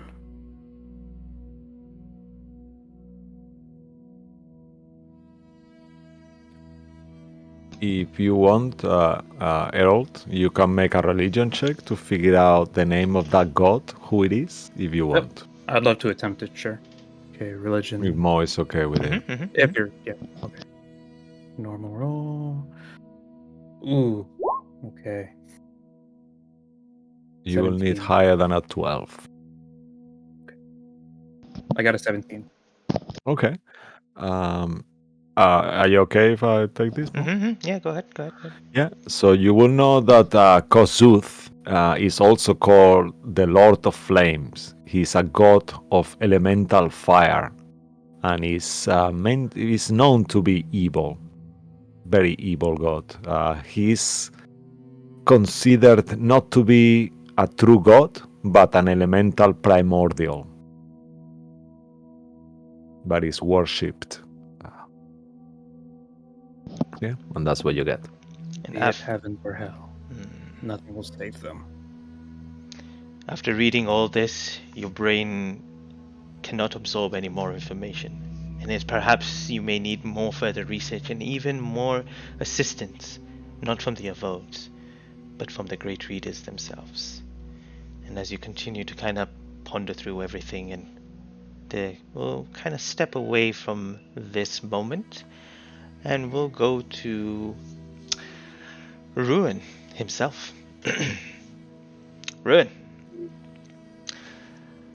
After you kind of go to the enchanters and you acquire about the information about what you wanted, you head towards the blacksmith and seeing that if he could actually do something. But as you do, you see something hanging on the wall, some sort of a shield of some kind. And you see the blacksmith, him there, a dwarven man who's just kind of smithing away on a simple blade at the moment, heating it, putting it into the water, looking at it, and then using the whetstone to kind of sharpen the edges of weapons itself. As you approach, he kind of looks towards you, gives you a nod. I'll be with you in a minute, he says. After he finishes his work, he comes to you. What business can I help you with? What is that up there? Oh, that is a shield. Could I see it? How much is it? I'm looking for a shield right now. I apologize. This one is not for sale. This is a family heirloom that I keep from my home. But yeah, of course you can look at it. it's a bit heavy, a bit out of your size, but it is magical. So, I guess once someone becomes familiar with it, it accommodates to their size. This one's accommodating to mine. But yeah, it's been here for a very, very long time, and not for actually, I actually wanted to send this back to my niece. Yes. Need to actually send this back home. There's no point in kind of staying here. It might be useful back there. But anyway, here. And he kind of pulls it down, kind of shows you it. And what you see in front of you is a... It is a shield. Funnily, it has the shape of two rams on the side. Yeah, that's what you rolled. And you look at it, and it looks like a very, very thick, hefty, kind of rectangular shield that could be kind of wielded with one arm. Probably a size for a medium creature. You currently have to hold it with kind of two arms and stuff like that. But you think that if it's a magical item and you're attuned to it, it would shrink to your size. And as he says that and speaks to you, 1 second, sorry, I'm just getting a little bit of information. Aha, okay, yep. I have not been able to actually go back to Flint's Rock for a while. It's a small little village where a little dwarven community, well, my family really, they're from, and my little niece Bluebell. Yep. Hopefully give it to her. We'll probably get used to it. She was always talking about going in an adventure and all. Anyway, yeah. And he kind of reaches down to kind of take it off you. But of course, if you need anything else, I can accommodate that for you. Is there any sort of trade or deal or some work you need done? I really like the shield. Honestly, I really can't give this to you. It's like I said, a family heirloom. I am really, really sorry. And as he kind of turns away and goes back to his work for now until you kind of call him back, your choker, your collar with the purple gem begins to kind of trigger and glow, and you know this is a sign of communication, probably somewhere private you may need to go.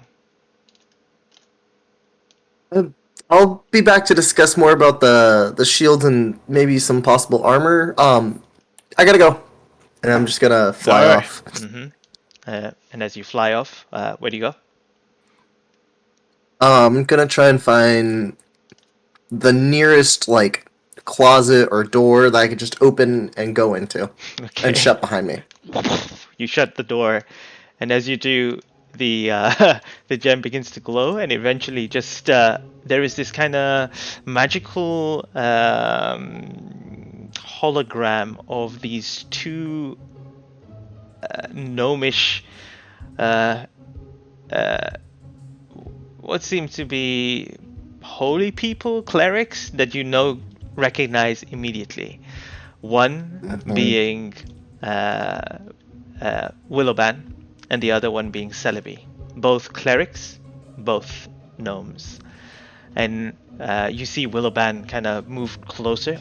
Is this even working, Celebi? Is it working?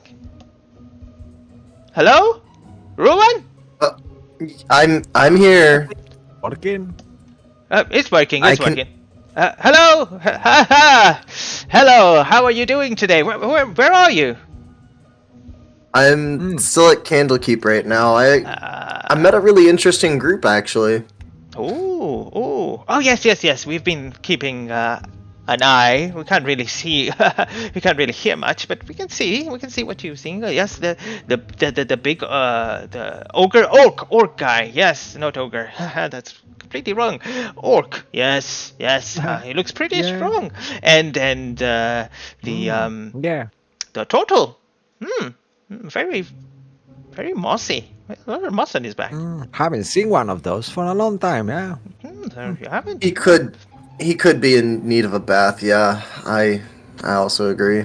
Well, we're living our lives through your eyes, basically. But anyway, you know, Yeah.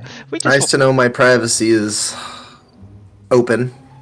Oh, well, it should be. You know, you are going should through be. this Yes. rehabilitation. You know, you're working on something. You're driving towards the goodness. We do it for you. Don't forget. It's all Always for you. Speaking of all for you, I see that you had an interest in that, and well, I lied. I could hear everything as well. So yes, I heard that the gentleman himself wanted to deliver that shield to his niece. Now I think that is a next step to Yeah. your Good rehabilitation. deed. Good A good deed. deed. Yes, Yeah. to your good deed. So why don't you accept that and tell him you will take it there for her? But No buts? what about my group? What do you mean? Joy. Sorry, brother. I keep interrupting you. Speak. No, it's okay. Your main mission is to make people happy and give joy. The group, you know them for 2 days. These people, happiness. Okay. Yes, I know. Make the world a better place and all that. And as But you do, guys will still keep your end of the deal, right? Of course. Baravan will be so happy. I mean, we've all the gold that you had already. We've already given it away. How great is that? All of my gold? Of course. He loved it. It was a treasure to be sacrificed for him. Oh, we gave it on a monthly basis, of course. All of that was mine. But Imagine it is what? Actually, yeah. Sorry, brother. no. It was part of your good deed, a sacrifice that you had to do. What about the relics I acquired from all those people that came to kill me? Well. Those we still have. We were converting them into gold, and then we were going to sell them. Oh, well, Yeah. we sacrifice it. Oh, Very Those hard are- to melt. Some of those. Some of those are absolutely priceless. Some of those can never be replaced. well, Same with happiness. Priceless. priceless. Agreed. Thank you. That is well said, brother. Well said. Yeah. Oh. I can't Anyway, take this. you go do that. Anyway, please do that, and let us. Well, we'll know what you if you've done it or not. Yeah, it is part. It is a mandatory quest, and Yes, I'm sure mandatory quest. you must complete it. But I'm sure there is no. I'm sure he does not want it to be done immediately. So, Yeah. as long as you get I it done, will, I will agree to do this quest. there's no agreement. You have to do it. Yeah. You have to do it. What do you mean? He's so funny today. Thank you. Brother, I guess. how do you switch? Yep, and he just disappears off. Great. Well, nice to know my privacy is still a thing. I'm gonna open the door, look around, make sure no one saw me, and then zip right back to the blacksmith. All right. Ting, ting, ting. Hello, blacksmith. Oh, and he kind of goes over and looks down. Hey, you're back. Yes, I'm gonna fly up to eye level with him. Oh, takes a few steps back. Where did you say you needed that shield to be delivered? Well, I come. My niece is in Flint Rock. It's you- north from here, probably around, just quite close to Waterdeep. A few days off And- Waterdeep, yeah. Well, you're in luck. I have decided to deliver your shield for you, free of charge. You don't even have to pay a copper piece. Make a persuasion check with advantage.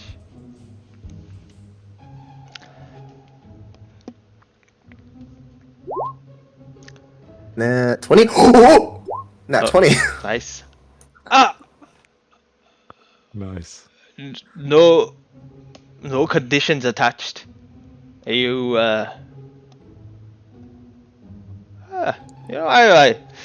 something about you I really trust. You know what? You know your keen interest. I liked it. Sure, why not? And he kind of takes it down. Go ahead, use it. However, before I give it to you, come back when you're about to take it with you. I'm going to get it enchanted by the enchanter to ensure that it gets to my niece. If it doesn't get to her within a month after you take it, I'll know, and it will disappear from you and get back right here, hopefully. That's understandable, but could we do 2 months just in case? I really don't plan on keeping this. I have no doubt in my mind that it'll get delivered. 2 months. All right, 2 months. All right, sure. Why don't you come back this evening, and it should be enchanted by then. All right, and then while we're on this, is there any way you could enchant my armor? I'm a blacksmith, not an enchanter. You have to go to the enchanter. I didn't think so. All right, well, thank you for everything, anyways. No, thank you. I'm so happy you can get this back to my lovely Bluebell. She's going to be so happy. I'll write to her right now saying that it's on its way. I will make sure it gets delivered personally. Thank you. Thank you, and thank you. I'm just gonna reluctantly fly away. All right, and as you do, I will. Before we go, yeah, go ahead. Sorry, go ahead. I'm interrupting you. No, go ahead. Rune's flying off, just like, oh. All his arms down his sides. Oh, I have to help. Oh, you have no idea. Oh, the chaos. And all right, and as you, 4 of you, begin your trek towards Baldur's Gate, was there anything you want to speak about before we jump into a break? Would Bruce be able to sort of ask Candlekeep to reimburse him an explorer's pack? You can definitely make a persuasion check. Yes. I mean, I will explain to everybody that he's with advantage. Lost all protecting. Yeah. Thank you. Fishing for that advantage there. Yeah, come on, you're a seeker. You get advantage. Cool. Oh, that's why I get the advantage, not because I saved their asses. Well, we all saved their asses. Let's go. It's Come on, that's only 10 It's gold. solid. Yeah, that's what I mean. It's not. Yeah, sure. Yeah. You get yourself back your little explorer's pack. Go ahead. Yeah. Thank Is it you explorer's very pack you much. wanted? Adventure's pack. Yeah, well, that's what I had before, so Yeah. I just want a straight replacement. So Yeah. I have lost 14 rations from that, though. I'm down to 10 rations, but I have the pack, and Or yeah, I have a Reapy lot. Or Reapy Cheap doesn't go in the bag of holding. No, I know he lost his snacks. That's true. That's true. So I what can't- was everything that wasn't magic or money is lost? I did lose the potion of Read Thoughts, because that's smashed. But Magic Dumbbell, I mean, he rolled Saddle for of it. Cavalier. I've managed to save the Electrum whistle I got back a while ago, and my sort of handcrafted lyre, but everything else is lost. My weapons, a hunting trap that I had, Bryn's chainmail, everything was lost. But And your maul? Even your maul? Yeah, like a big old warhammer, but it's a maul for using it in 2 hands. Warhammer is one you can use it with like a shield. So, yep. I lost everything. you don't even have Bruce- weapons. Wait, even Bryn's axe? No, I have that equipped on me. I don't keep that in the bag of holding. Oh, But, yeah, Bruce has lost a lot in this Didn't realise last it was that 2 nasty. weeks. Bruce has lost a lot. Emotionally, physically, materially. Psychologically. Oh yeah. All right. If there's nothing else to discuss, there is. Yagu's going for it. Go ahead. Yeah, but at the end of the pass, are we arriving at Baldur's Gate or are we just traveling still? Because I want to do something on the road there. Oh, you will on the return back from break. You will be at Baldur's Gate. So please Oh, go I ahead. see. Okay. Then In that first case, thing, then yeah. Go for it, yeah, Mark. After you, yeah. yes. I will ask. We'll ask Harold if. I'm not there. Well, I'm in I would Candlekeep. probably have asked you before I Okay, okay. split up. Sure. Okay. I would ask you if you could get me a copy of Hermendus Herbological hand-in-hand book. Uh, I will write it Oh. down for you at. yeah, and I'll be like, I'll try to get it, but I'm hoping. Yeah, I doubt will they'll show just you a move on. copy I have right now, but it's completely wet and all the pages are unreadable. So it's like. Wouldn't it be easier to try to get them to use fix the book where we were, though? They fix books down there where we stayed, don't they? Yeah, I just realized that right now. I mean, I'll still get a copy if you want it, just in case they either turn you down or they can't fix it. Yeah, sure. Just get me another copy. I will give you 10 platinum for it. Oh, whoa. Oh, okay. Like, does he hand it to me, or is he saying he will as soon as I get it? No, I will just give it to you right now. Oh, all right. Thank you. I'll try to keep that in mind. All right. Well, Harold is just gonna put it away. All right. Thank you very much. And I assume on the trip there, Aki will learn of the horrible misfortune Bruce had with all of his belongings.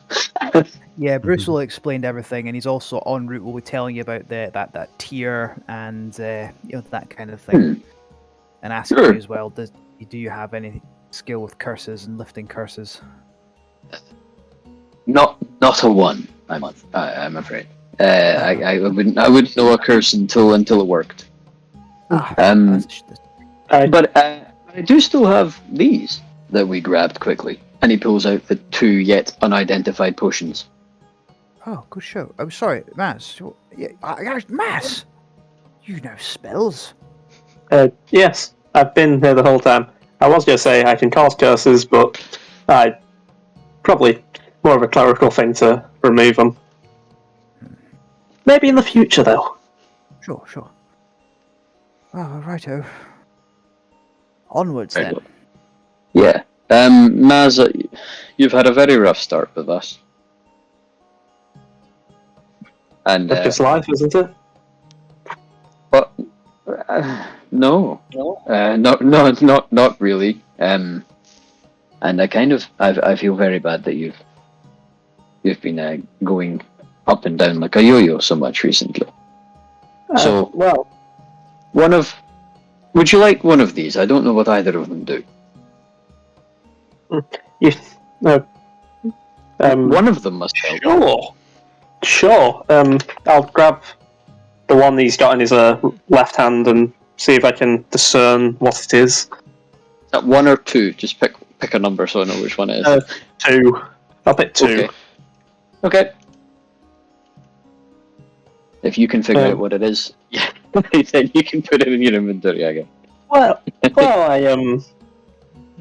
I'll try and get up against the sunlight, see if it shines in a certain way.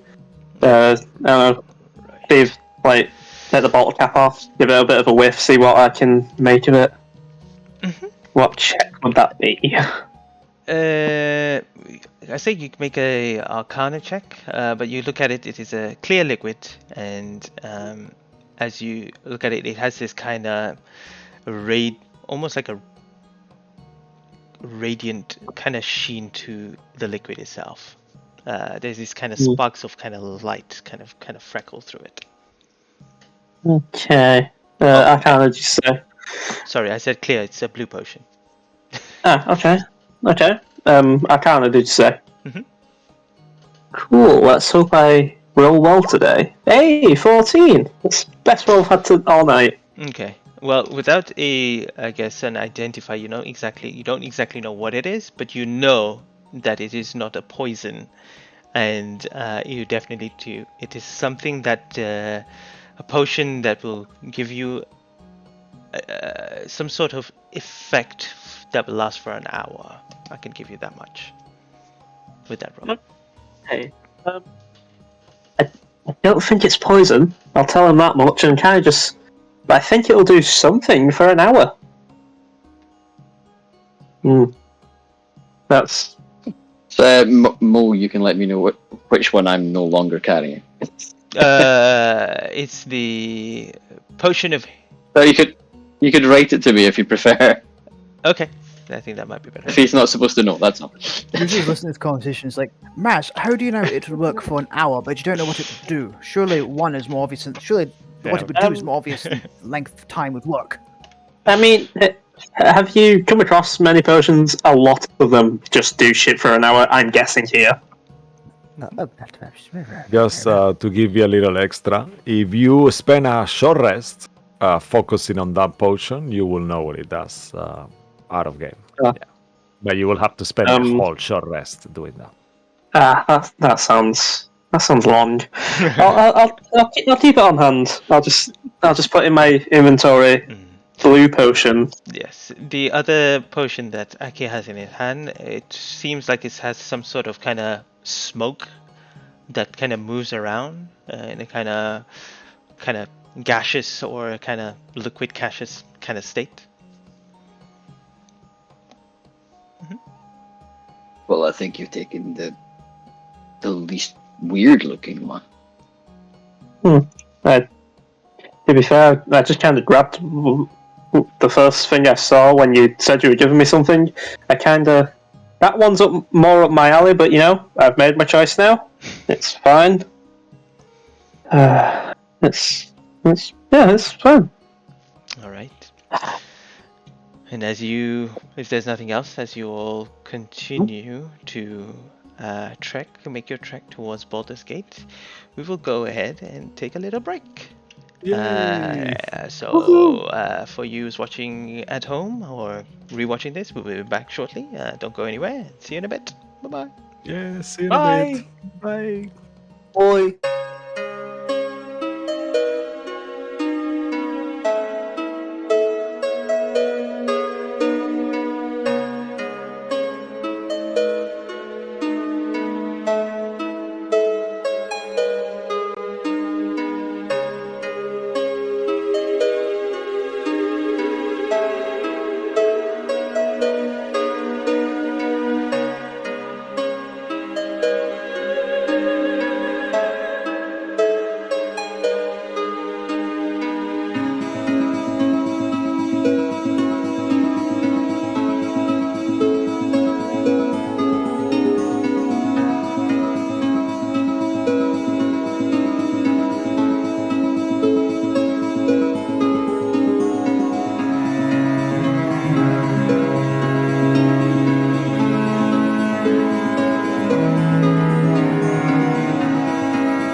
And we're back Yay. live. Hey How's guys. Thank you for joining us back once again, and we'll jump back into the story straight away. Yay. So, Amazing. Mo is gonna hate me for this, but if you're not following us, this will be an amazing time to do so. So please give us a follow in Twitch if you're not doing so, or in YouTube. Please subscribe. Help us to get our stream to as many people as possible. Yes. Thank you in advance. No problem. Thanks, Cisco. Damn it, no egg. Huh? Yeah. Oh, yeah. No egg. Yes. As you all, the four of you, begin to see the gates of Baldur's Gate, and you begin entering, you see that it is once again bustling from its kind of a low track flow or footfall from 2 to 3 weeks ago, based on the disappearance of El Tural. But now it seems like people have found their way back to the city, and now that they know that this is more, you see a lot more actually people. It's a little congested as well as you kind of walk around the streets now. You leave your horses to a stable, not to the same one that you stole your horses from, but you go back, leave your horses at a stable, and you are now in Baldur's Gate. So, apart from the shopping, I assume that you've already done that. What would you like to do? Maki would like to go looking for the pickpockets, if that's something that we actually know where to find them. Remy and the boys, sure, and the girls. Yeah. Or the children, you could say. Yeah, of course. Make me either a perception check or a persuasion check. Persuasion I can do. Can I help him? Because I'll stick around with him just now, at least. Yeah, sure. Ooh. So, Oh, okay, so one more. Persuasion. That's more like it. That's pretty good. Okay. As you all four begin walking around, Yaku, this is the first time you're seeing, it's almost like the people that you saw in Marin are just surrounding you right now, and there's still hundreds of other people in the way. And as you walk around, people bump into your shell, you start kind of turning. People don't walk around you, they just bump into you. And you just feel this overwhelm of population just around you. Just give me a general charisma saving throw. Charisma saving throw. Nice. 10. Alright. The rest of you, you see Yagu kind of getting lost in the crowd, and a little panicked by this situation. You okay? Joel, you okay? I could use a little help right now, Okay. please. Yep, Never leave that's my fine. side right now. I'll kind of grab him and just pull him along a bit. Thank you. First time in the big town, eh? Yes, it's. Oh, sorry for bumping into. No. Hey, they're not gonna.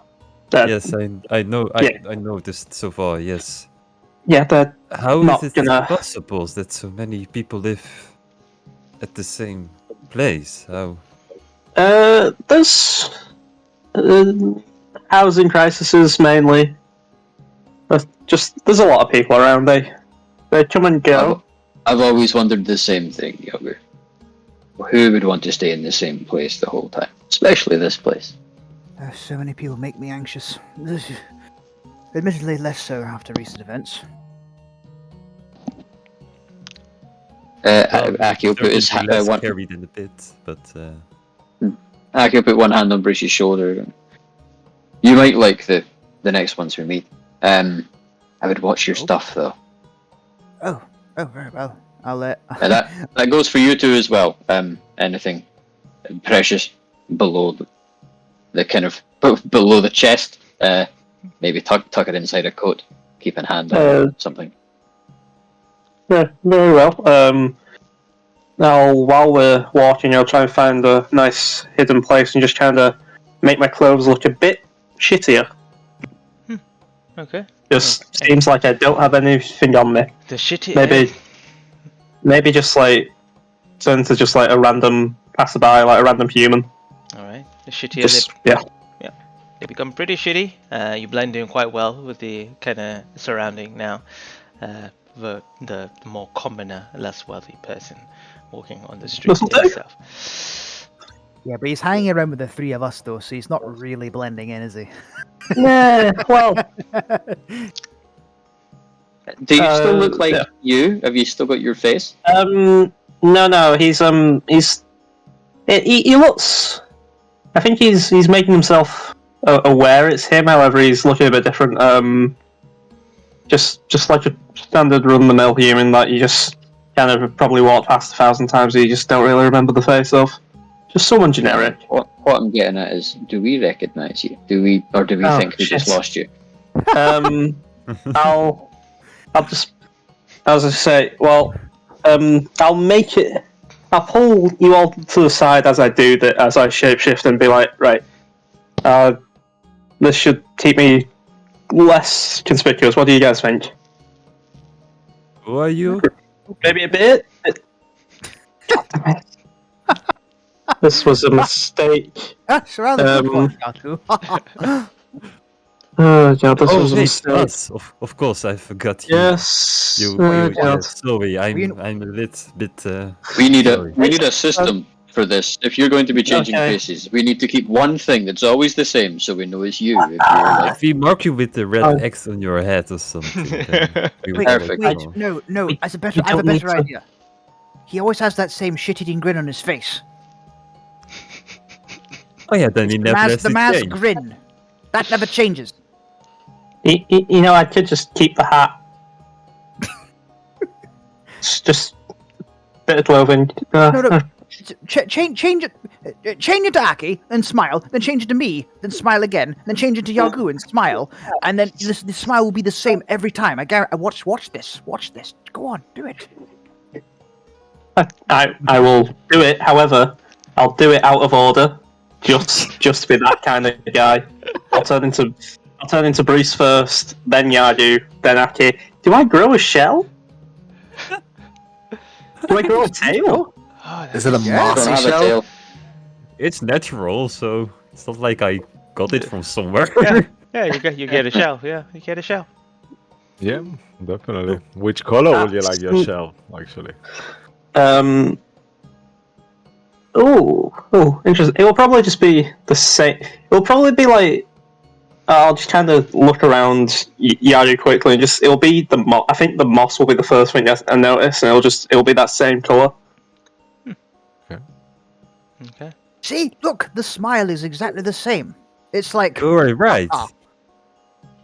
That's incredible. I don't think we're going to lose him. I'll stay around. If you want, I can stay as one of you.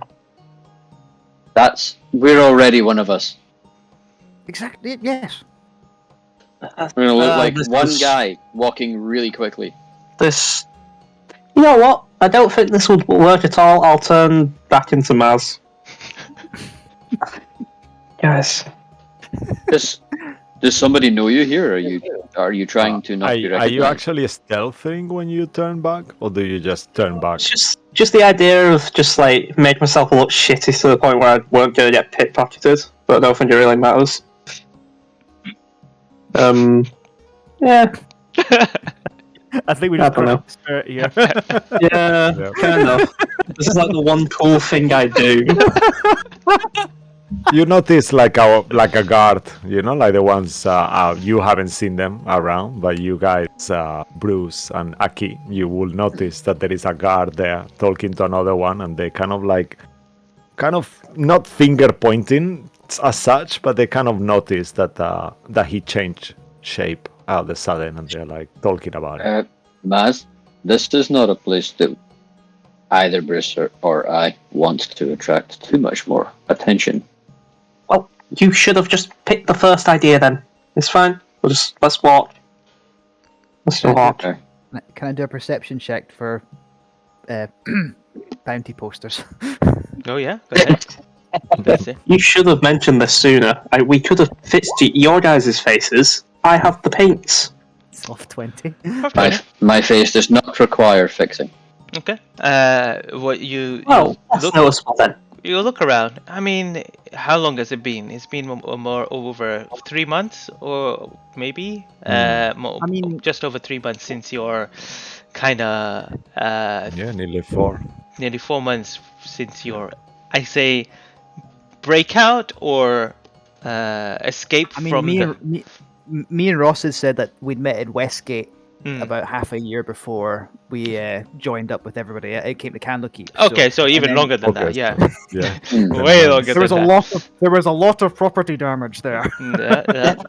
And as you kind of look around, you definitely don't see what you think that you would. Definitely not the paper that you saw that was given to you almost like 2.5 months ago when you came to Candlekeep. You know, it seems so either your names have either dwindled away. Probably no one knows where you've gone or what you've done. Not your names, but your faces. But you do notice a face, actually. No, not a face, but you do notice a bounty. It is a very high reward, $10,000, gold coins, for this kind of elusive-looking gentleman. You could actually, the only distinctive that you can see is the attire that they've drawn out. It is actually just some sort of like hat, which is kind of tilted a little bit with a high collar kind of jacket, and it's only up to there, and it says elusive thief. Elusive thief that has been stolen great artifacts and jewelry from rich people. If found, please let the authority know. Is there a name, or No name, does he look like anyone we recognize? no face. You can't see a face. There's no face to him. Laz, take off your hat. It's a complete. That is a completely different hat. Come on. I mean, you've already said you can change how you look. Shit. Maybe we should Just to move be on. clear, is that you up there? You've never been here before? Well, I've been here before, but I don't remember doing much stealing. Interesting. It's not me. Anyway, It's rather a lot of gold. I'll take the poster.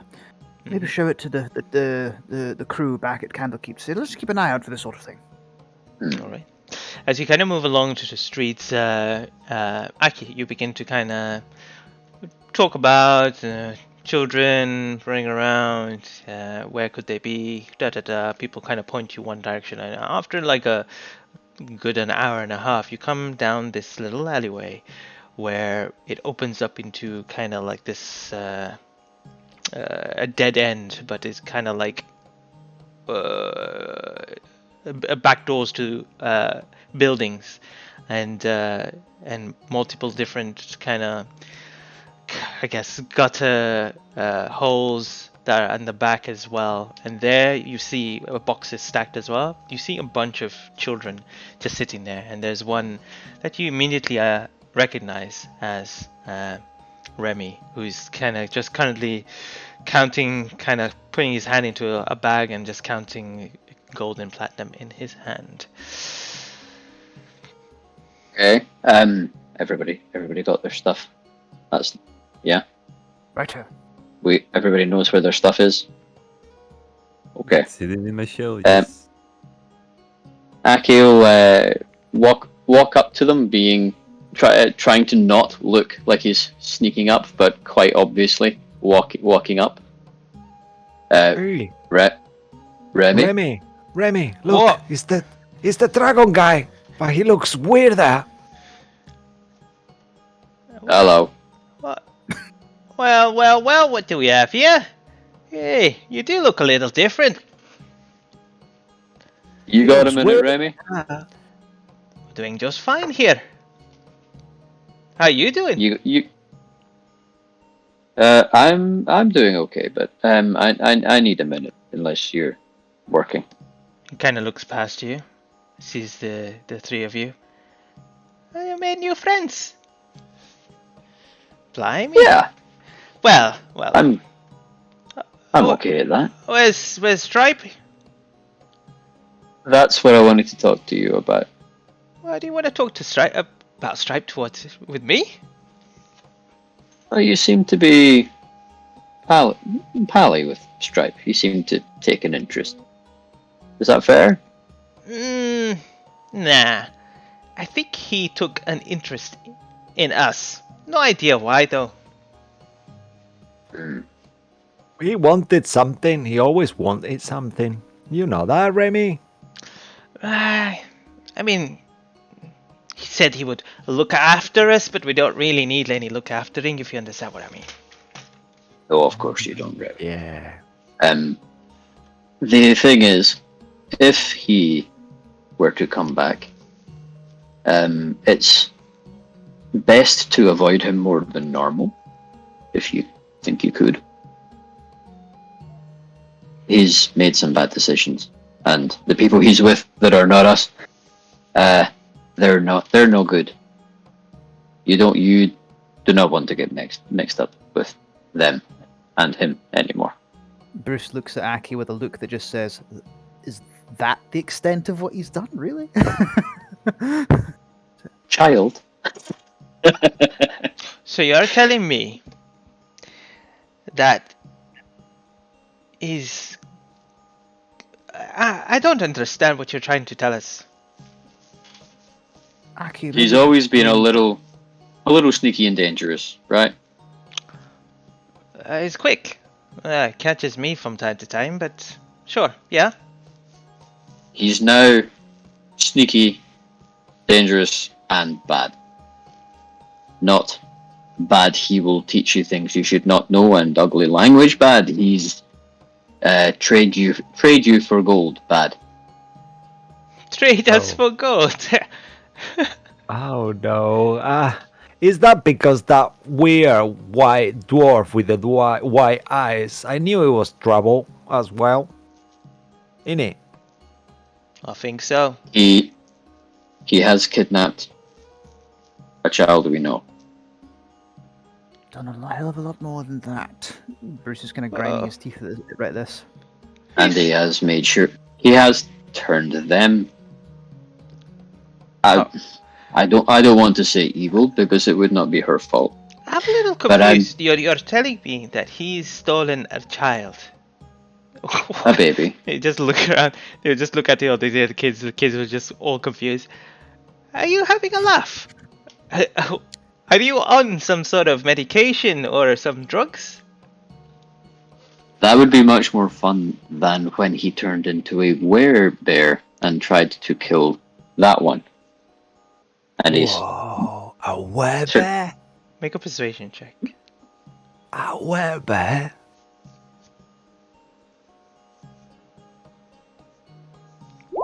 Oh. 22. He just leaps off the box and starts making his way. You're telling me Stripe is taken a baby and is now a werebear. Okay, so if we see him, we just avoid him because he's going to take us too. He's a child thief now. Chilkacha. Wow, he's doing well. What a loser. He's done considerably more than just kidnap a child, let me assure you, boys. Okay. He's throwing his lot in with the wrong people. And you don't have to do anything. There's nothing required from you, just if you see him, avoid him. Don't get mixed up with him. But you've come all the way here to warn us with the kindness of your heart. Yeah. No. Well, I needed to be in town anyway. When you make a perception check, actually. Just you, Aki, actually. Not the other two, because you two weren't there. Bruce is visibly grinding his teeth and clenching his fists at this during this whole conversation. You see a little girl kind of come to the side, and on her finger is a golden diamond ring that you recognize.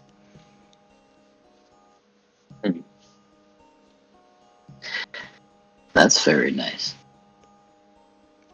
Oh, Remy gave it to me, she says. Is your girlfriend Remy? What? No, she's too young. I like the more developed, you know. Oh, She's got Although fleas. She's got I fleas. don't have fleas. Leave her alone. You All see right. that he kind of reaches Well, over to her to remove a I flea. guess you've come all the way here. You could donate some money to us. As you can see, we're poor kids. Oh, You've I'm got more money than I hungry. do. One of them says. Yeah. Look, you got The new ring's faces worth as well. 75 gold. Hello there. Yeah. He brings out his hand to shake yours, Yagu. A turtle. Hello. Hello. Do you shake his hand? Nice Can I make a perception check to see if he's letting anyone get round the side to try and go through his shell? Bruce will be looking at that as well. He knows Okay. that there's a lot of same. Okay, this Same. I will be very carefully, like I've been instructed to do. Yeah, I Okay. will take the hand. Okay, all of you make a perception check. I Ooh. see them all. I Nice. see everything. You see the Thank future. you. Thank you, Henry. I want to know what their shoe size is. I want to know who their parents were. You do see a lot of the kids kind of start forming around you guys and stuff like that, quite interested with you and getting closer. But one look at you, Bruce, as you are being very vigilant towards them, as well as well, all of you are kind of keeping a close eye on your belongings. You see Remy kind of give well, Bruce sees this give us some very slight gesture signaling to the kids, and they're all being kind of moving away a little bit. And they go, well, if there's nothing else, a little donation and you can go. Excuse me, a donation, and then Pull we out the last pastry. Well, a pastry won't If- buy us food, but gold will. It is food, Remy. It looks pretty old and stale, and we don't like that. We like fresh food. Yeah, come on. You're wealthy. You're adventurous. Give us something. Don't be so stingy. Eh? I'm starving. And look at Russia here. She's got fleas. She needs to go to a doctor, or something. Or a bathhouse, says one of Yeah. the kids. Costs I s- money. Remy says, I told you to leave her alone. And they all just kind of hush at that point. Aki, before we continue this conversation, I think that we should perhaps be quite blunt with them about what our old comrade has done, so they know exactly who they're dealing with and what we're telling them. Have at it, Bruce.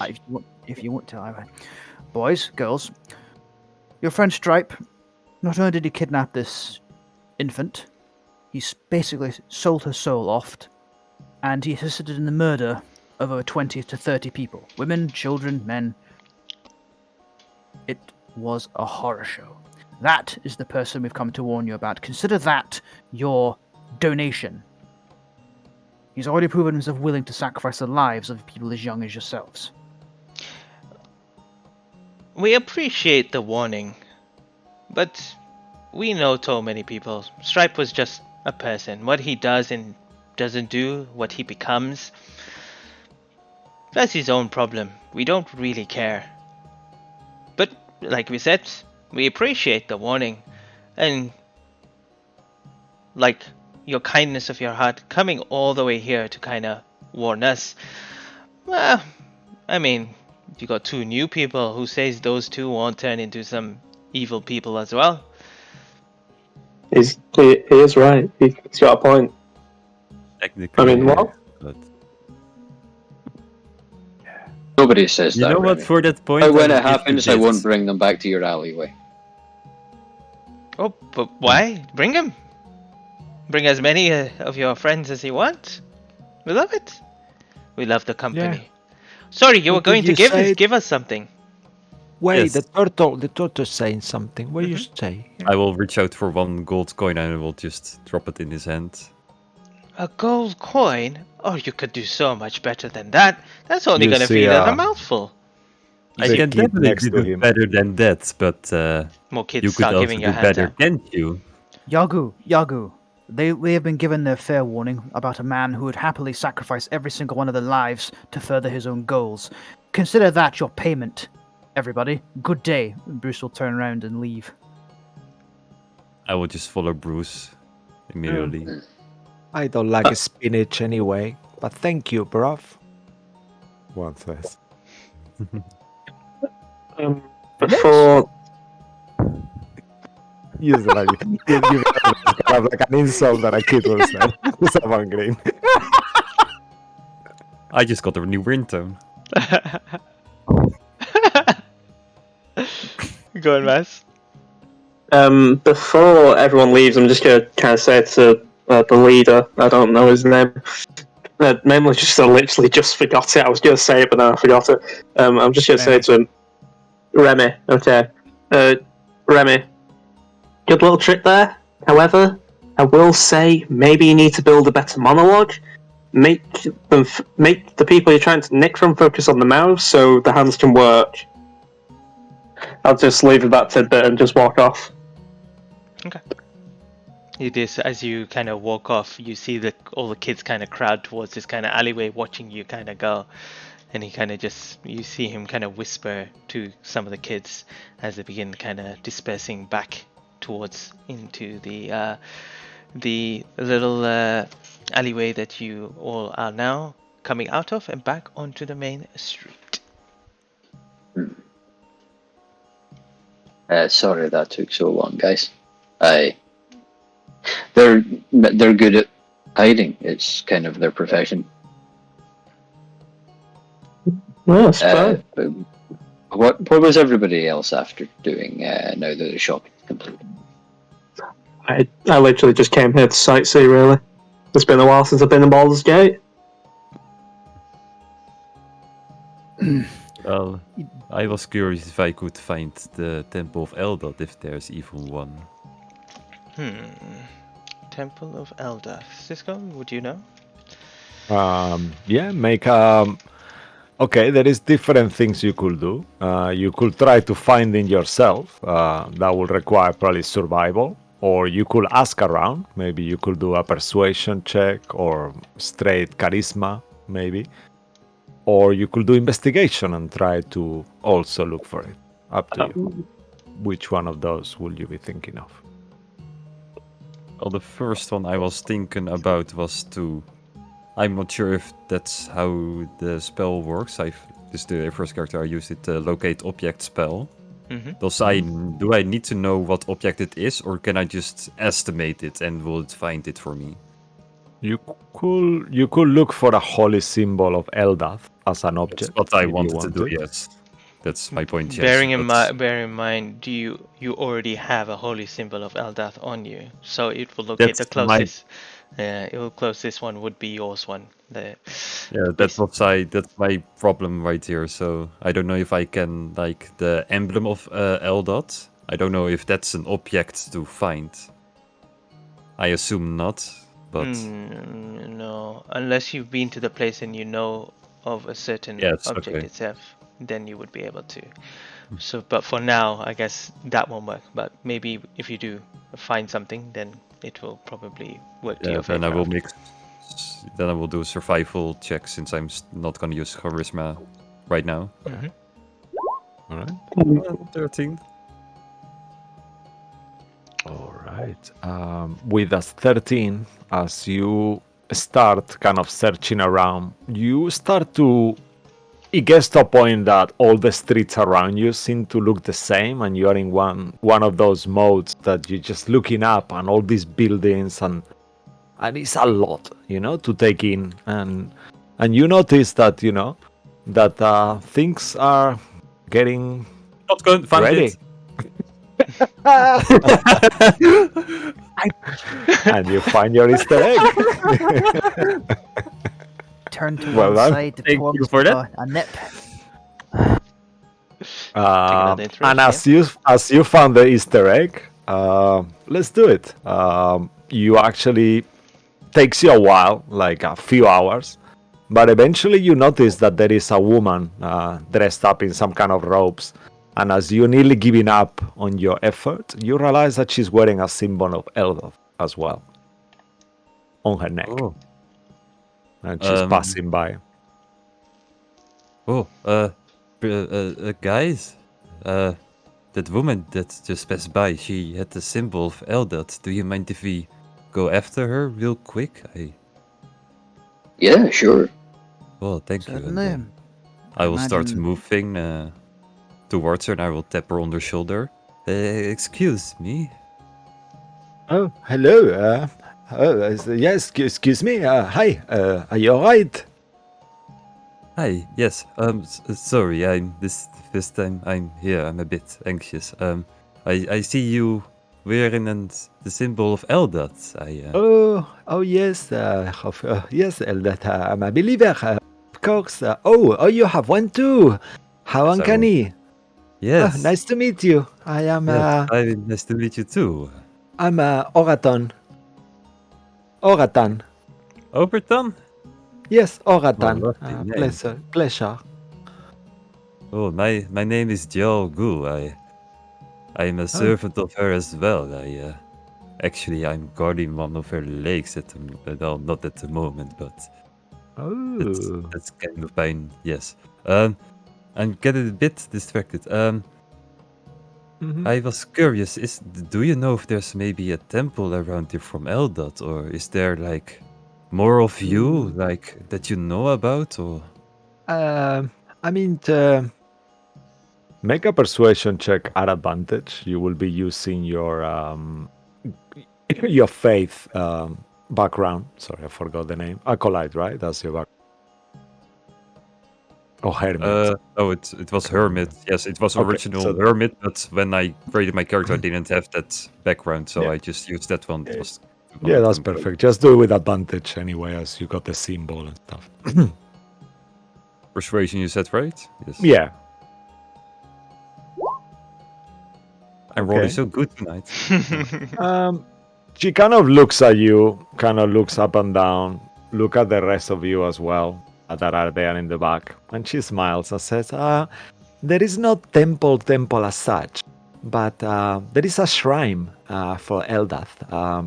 Just kind of near the border. It's just off the gate. There is this little, like a park, but it's like a walking park, and in there. They have built a small shrine for Eldath, and lots of the times you can see some worshippers, druids, but yeah, maybe you can check that out. That's the best I have. I forgot she had a French accent halfway through, sorry for that. Yeah, that's the best I have. I will look at Aki like, do you know where this might be? Or you maybe, Bruce? It's close to Blackgate. I'm not sure if you're familiar with Baldur's Gate. Is that where we stole the horses? Liberated the horses? Yeah, you will think it's around there. And you remember there was much less houses and they were looking a bit ramshackle. And past Amberdune hideout, there was like a broken part on the gate. And it seemed like there was like a park kind of around there, that area. I think we know exactly where that is. Oh, that's wonderful. Thank you for that information. I will definitely visit. Oh, that's all right. Jagu, blessed be the mother. Yeah, same to you. Goodbye. Thank you again. And good day. Take care. Bye, guys. And she kind of like waves. She's got like a little dog that she's walking, and she kind of like tugs the dog along. All right, Cisco. Bye. Cisco, would we know if there's shrines to other gods? For example, Eldath is there. Would there be one to Saloon as well, just to save a bit of time me wandering around, say, hey, where's the temple to Saloon, that kind of thing? I'll leave that to Mo, actually. Sure.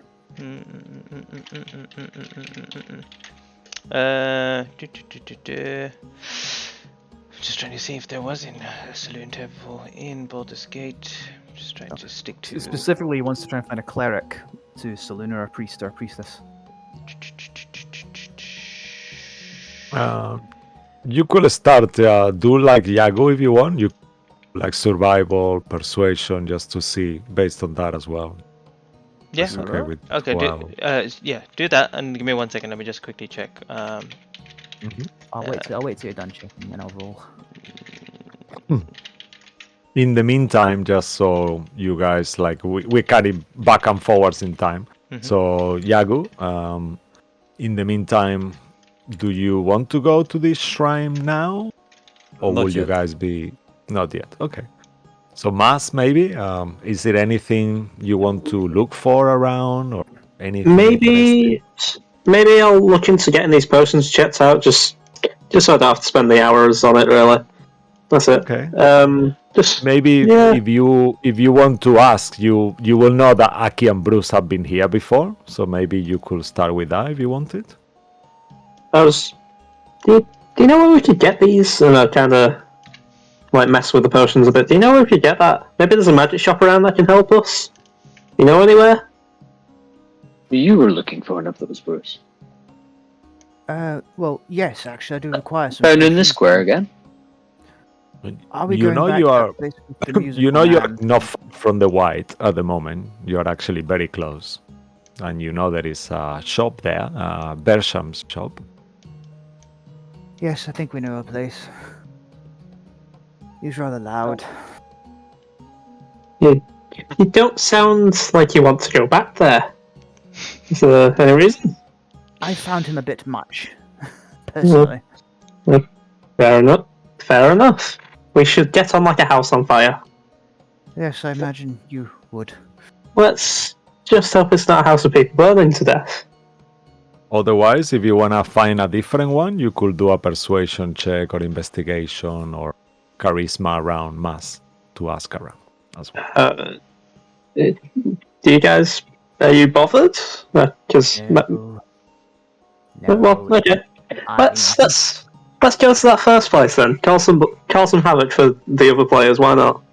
Oh, wonderful. Because you guys will remember with checks that last time you were there, Gray stole an item, so I'm not sure if you're gonna be very welcome. I wasn't there. Okay, yeah, it's true. Aki wasn't there. However, if we need to, I can disguise Bruce for a bit. I'll just say Bruce doesn't remember that Gray nicked those because he's done an awful lot since then. So this is the last thing he said is, "Oh, Gray stole something. Oh, boo-hoo." All right. As you guys get to Bashim's store, you see it. The curtains or the drapes to the tent are slightly open. You can enter if you want to. After you, Maz. Seems awfully quaint to be fair, but yeah, let's walk in. All right. As you pass the drapes, you immediately get the waft or smell of kind of oud, very very strong kind of Arabian smell with a little slight mist. But inside there are like all these kind of trinkets and items that are showed in display, and sitting there on what kind of looks like a bed sofa with loads of cushions around is a gentleman with a turban on his head, a great mustache and beard, and a ferret. Is it a ferret? A ferret. It was a ferret. Yeah, a ferret that he is currently kind of stroking and probably smoking some sort of hookah.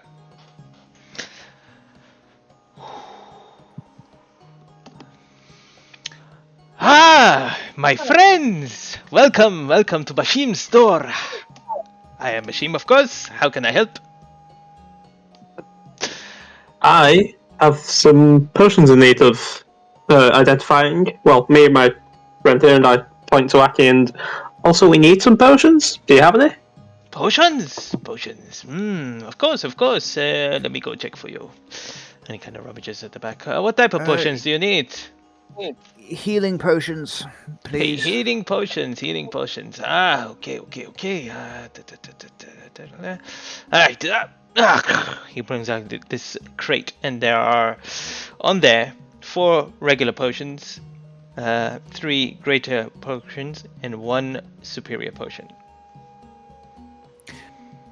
Oh, bully. I'll take the 4 of the regular healing potions and 2 of the greater healing potions, because those are the ones we agreed on between streams to pay for. Okay, these are extra, so you can buy more if you wanted to. Here, I don't think I have enough money. Well, not personal funds anyway. Yeah, I have 6 potions. I'm going to share that. That's quite a few.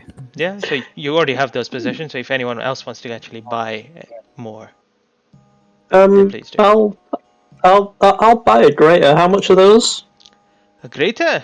Now, for you, my friend, a great price. 105 gold That's cool. pieces. 100. Do you think we can do better? Because I've got something. Because I do want you to look at something else. Maybe we can. Oh, Maybe we'll make a deal. Of course. You want to strike some gold? You see that the ferret comes close to you, Mas, and he's like, kind of like doing like this kind of weird kind of body language that he hates you pretty much.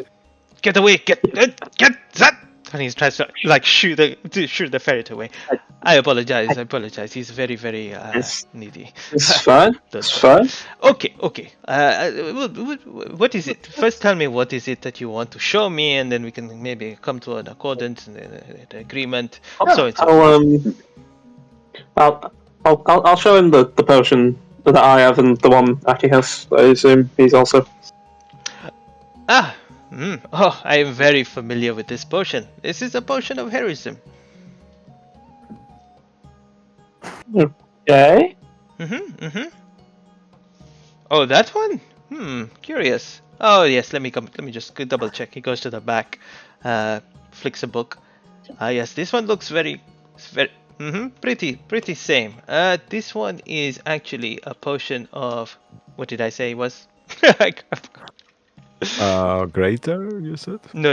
It's the potion that Aki's showing. Oh, okay. The mist one. Yeah. Where is it? Damn it.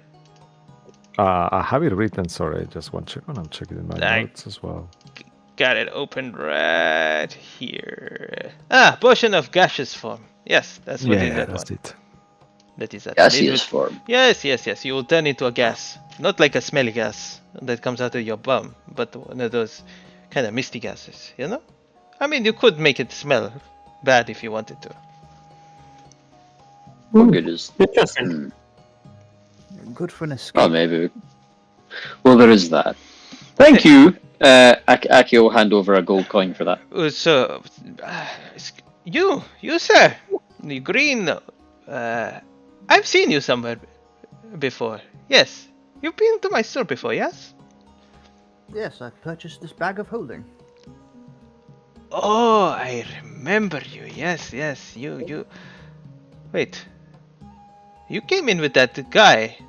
He stole my slippers. What guy? What theft? That you came with him. You spoke his name. I don't know. He has a bounty on his name. He's a thief. Where is he? You come with him? Do you mean Grey Van Dreg? I don't know what his name is. If that is his name, that is good. I can use that. But why are you telling me this? You're responsible for his actions too. You're his friend. I will call the guards. I'll step up towards him and say that, don't you dare refer to me as his friend. But you were very... So I saw you. You were here. Make a persuasion. A lot has happened. Okay. Make a persuasion check. Or an intimidation. I am getting right in his face and looking quite angry. Yeah. Yeah, I think that's fair. Where are you? Here we are. Oh my god, I'm rolling well tonight. Nice. As he's like, I'm going. Oh, and as you kind of step up and use your kind of mass and my friend. But you knew his name. A lot has happened since you last saw that bastard. You hate him. That might be good. This is good. You will tell me where he is. He owes me 5,000 gold pieces for that. He owes a lot more than gold, I assure you. I tell you what, this is a great opportunity. If you can get me those slippers back or get me the gold for it, I will give you a discounted price of all my products from the future. Bashim, sir, if I could find that man, I would do it for free. Even better. Whoa, Brucey boy, he doesn't mean that. Let's not be hasty. We're willing to help a fellow magic user out. But like, the discount would be much appreciated. I will gladly accept your offer, Bashim, sir. I hold out my big paw to shake his hand. You can make a persuasion check because you offered for free first. I mean, he was speaking metaphorically. Fine. If he's going to be so fucking You could get an literal. assistance, yeah, sure. Right, Yeah, advantage. yeah. Shopkeeper till the very end. Oh, shopkeeper till the very end, yeah. So, am Advantage, I normal roll or Advantage, advantage yeah. roll? Let's see. Persuasion. 13. Okay. Okay. Get me the slippers. And then you'll get your discount. And he I shakes can his hand. find him. Oh, You will the gold. gladly Oh, the have- gold. Yes. If I can find him, you will gladly have your items returned to you. Make sure he is punished. He needs to be. He is a terrible thief. He should be sent to the to the prisons here. Terrible people, these thieves. Yes. Did you have those wanted posters made? The ones we've seen around town with the faceless man in with a hat. What do you mean? This one. I mean, you said there's a bounty on him. Is this not him? No. That is not him. You do not know who that is? Oh, you're back. No. Who is this? Well, he is the only person that has ever released himself from the Saradush prison. It seems like the Saradush prison here is the most, is deep within the city itself. It is known to be impenetrable. Guards are posted in all corners and traps everywhere. Only the guards know the location of this. Anyone who actually attempted to flee has either been recaptured to rot in the prison itself, but there's only one person that's ever escaped. It fits the description. Oh, the name! Of course. 1 second. His name was... Sorry. I'm getting it now.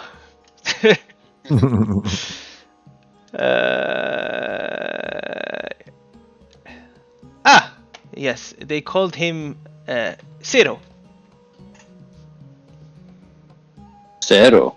Yes, C-E-R-O, Zero. Sounds like quite the escape artist. Well, it's been told that he actually got caught on purpose and then decided to escape. He's the only one that's ever escaped.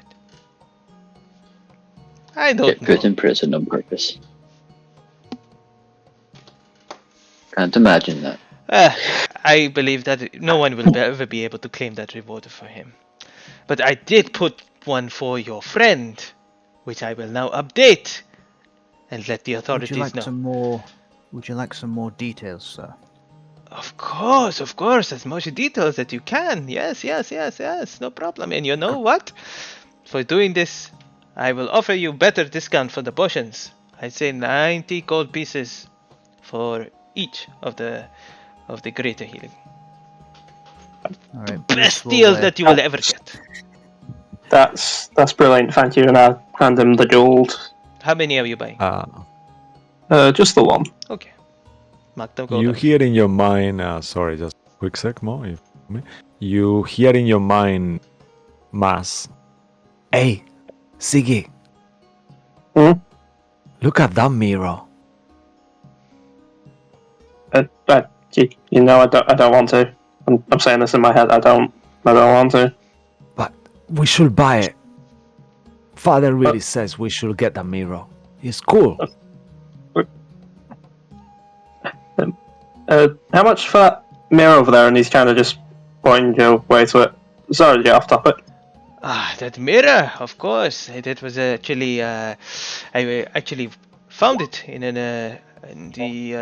it was given to me. I actually bought it for a bargain. It was amazing, but it was. What is this mirror? Just go. Send it in roll 20 for you. He said it. Sorry. 1 second, I'm bringing it up now. So 20. This is a what is it called? Oh yes, an animated mirror of animated sending. Yes, on a daily basis you can send a sending spell of some kind, as per the spell, and whoever you sent it will believe to receive the message in a imagery form. Interesting. Only on the closest shiny surface, of course. So if they have a mirror there or a glass or something towards the line, of course. You want Very, it? very cool. Maybe. I have an inkling. How much? I like you, and I like your friend there, and for all the information that you've given, 100 gold pieces.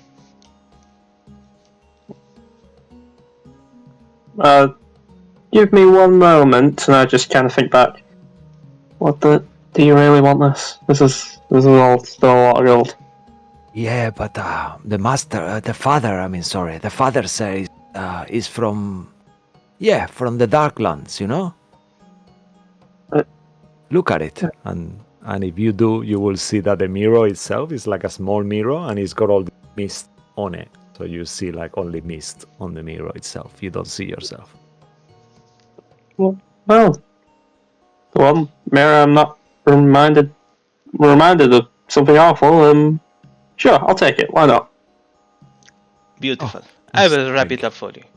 And he goes ahead and wraps it up for you. Okay. Right. Back on topic now. Hey.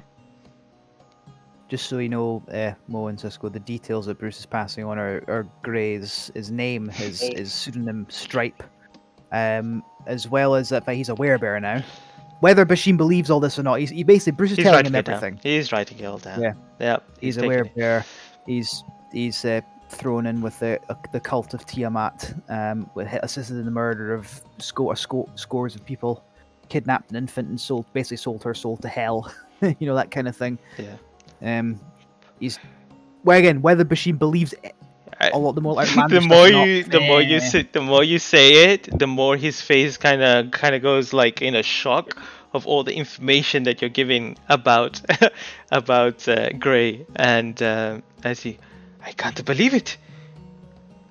He's not just a common thief. Not anymore. God. Well, I'm sure if he gets captured here, he will rot in the prison, and I'll make sure of it as well. Thank you. Well, it is getting late. I am about to close shop. If there is nothing else that you wish to buy here, I fear you will bid farewell, and thank you for shopping at Bashim's. Thank you again. Thank you. Yeah. Bye, ferret. Aki's been flicking bits of pastry on the floor just to see what the ferret does the whole time. What does the ferret do, Cisco? Yeah, the ferret is just like kind of like look at it like super aggressive when anytime you get close to it. That thing doesn't like us, does it? Ferrets are predators. I don't think they eat pastry. But as you give in the pastry, you see that it smells the pastry first, looks at you, No. He just and it slowly like licks it, like. How dare you! Come here! And he starts chasing the ferret around. And you see for a second that he looks happy. The tail moves towards you and looks at you for a second, Bruce. Like, I see. Damn you, ferret. Good relationship here. I need to leave. Right. Alright. Bruce walks Agreed. Okay. He didn't seem like all that much. I think you're all exaggerating. But this thing's very cool. What does it do? It lets me speak to people. I'm Because sure you it'll be can cool. do that right now, or I assume I'd have to attune to it. There doesn't require a human. I think I can just send a message to someone daily. That'd be fun. Oh, bugger, Bruce just left. He could have done with hearing this bit of news. Shit. Well, oh well. I think I was I wonder saying if this you have- as I wonder if you have to know who it is and where they are. Does the message go to the place or does it go to the person? I assume it goes to the person, right, DMs? Yeah, per the sending spell. Yeah. Yeah, you need to use it. I'll get there. To use it, you need to look at yourself, and then you kind of like do sending, but then you do it by looking at yourself, and then that person will see you in whatever reflective surface or mirror whenever he gets next to it on that same form, and then you send. I'll test it out later. But I think I just send a message. This should come in handy a lot. Yeah. It's an interesting spell that I've looked into that spell. It's interesting. It just sounds painful. However, this is a nice teaser. You doing okay, Bruce? You're a little riled up. Trevor, just keep talking about that, man. I can feel. Try not to focus on him, you know. It's not just coming from me. It's the other one that I share my mind and body with. I feel them just bubbling at the surface.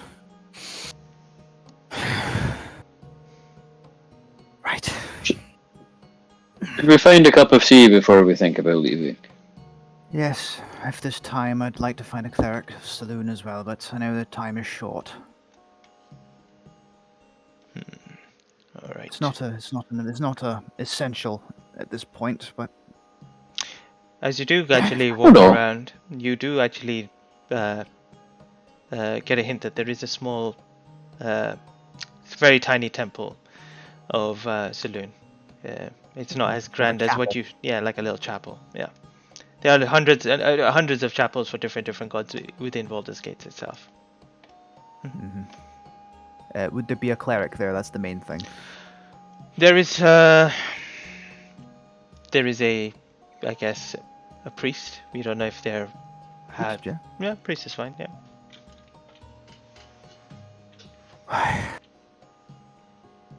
Right. Well, let's see what this individual can tell me. Welcome to join me if you wish. He gestures to the other three there with him. Yeah, that'd be interesting to know if you're crying gems. He never meant. Oh, he probably would have told Aki that that's how it happened, but yeah, fair enough. You're crying gems. That's worth exploring. Ideas of cats. It's pretty cool. I think it's worth people knowing. Right. Bruce will walk up to the priest. Excuse me, sir. Hello. How may I help you? I must admit I'm not entirely sure. Are you a priest dedicated to Saloon, the moon goddess? Of course I am. Do you need some sort of blessing? That's a blessing, more some sort of guidance. I think I've prayed for the first time in my life twice recently to Saloon for various reasons, and it might sound insane to you, but I may have had some kind of communion, and through a dream I appear to have been given this, and he shows the priest the tear, and Bruce is now explaining how he got it, and what does this mean, and what on earth would a goddess want with someone like him, essentially. Our Lady of Silver has guided you, and through this guidance, she wishes you to complete this task. What is this that you... The only reason for you to receive such a blessing is because of something that she wishes you to fulfill. Is there something that is you must do? Yes. Yes, there is. Although, initially, this job I was given was not necessarily a divine one. It was simply to save another soul, I suppose. This individual happened to be quite devoutly loyal to Saloon. I myself, I'm not, but it's hard to explain. Really, I don't really know where I sit with all this sort of thing just now. I just don't understand why Saloon would want someone like me. And that's about the size of it. I just wondered maybe you had some kind of insight on that. I'm nothing like what Saloon would want. I can't heal. Saloon brings hope, and I do not. I bring horror to so many people that see me, and I only know how to kill. You see him. You see him kind of place his hand on your heart. The Moon Maiden sees beyond anything that you see in a reflection. This, what she has given you, is for you alone.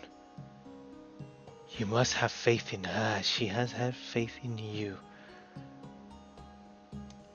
What this is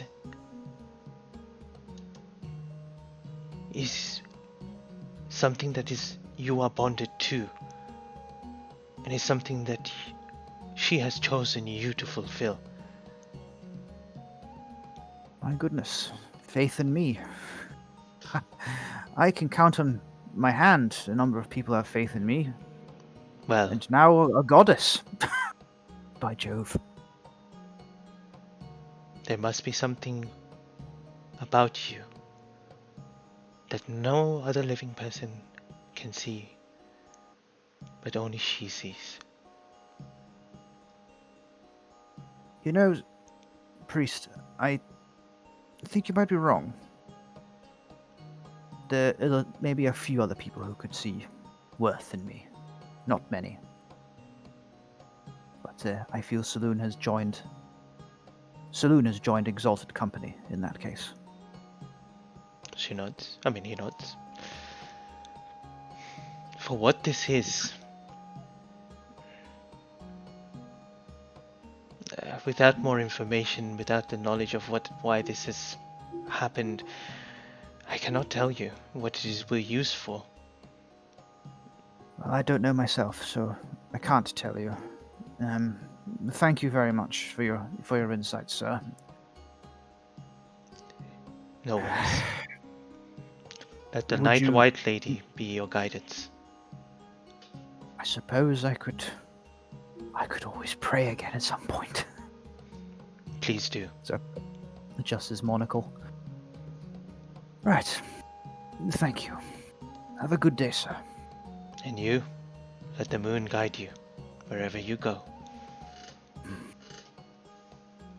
You'll turn around, walk back to Yagu, Maz, and Aki. Say, well, I didn't learn much more than before, but let me just tell you, Saloon has joined a fine company of people.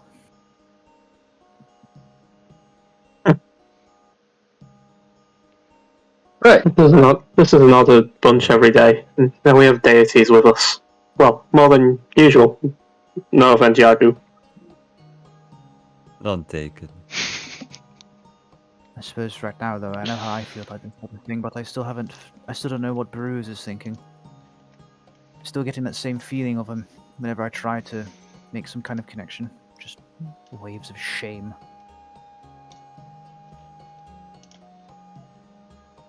I hope he gets over that. It was not his fault.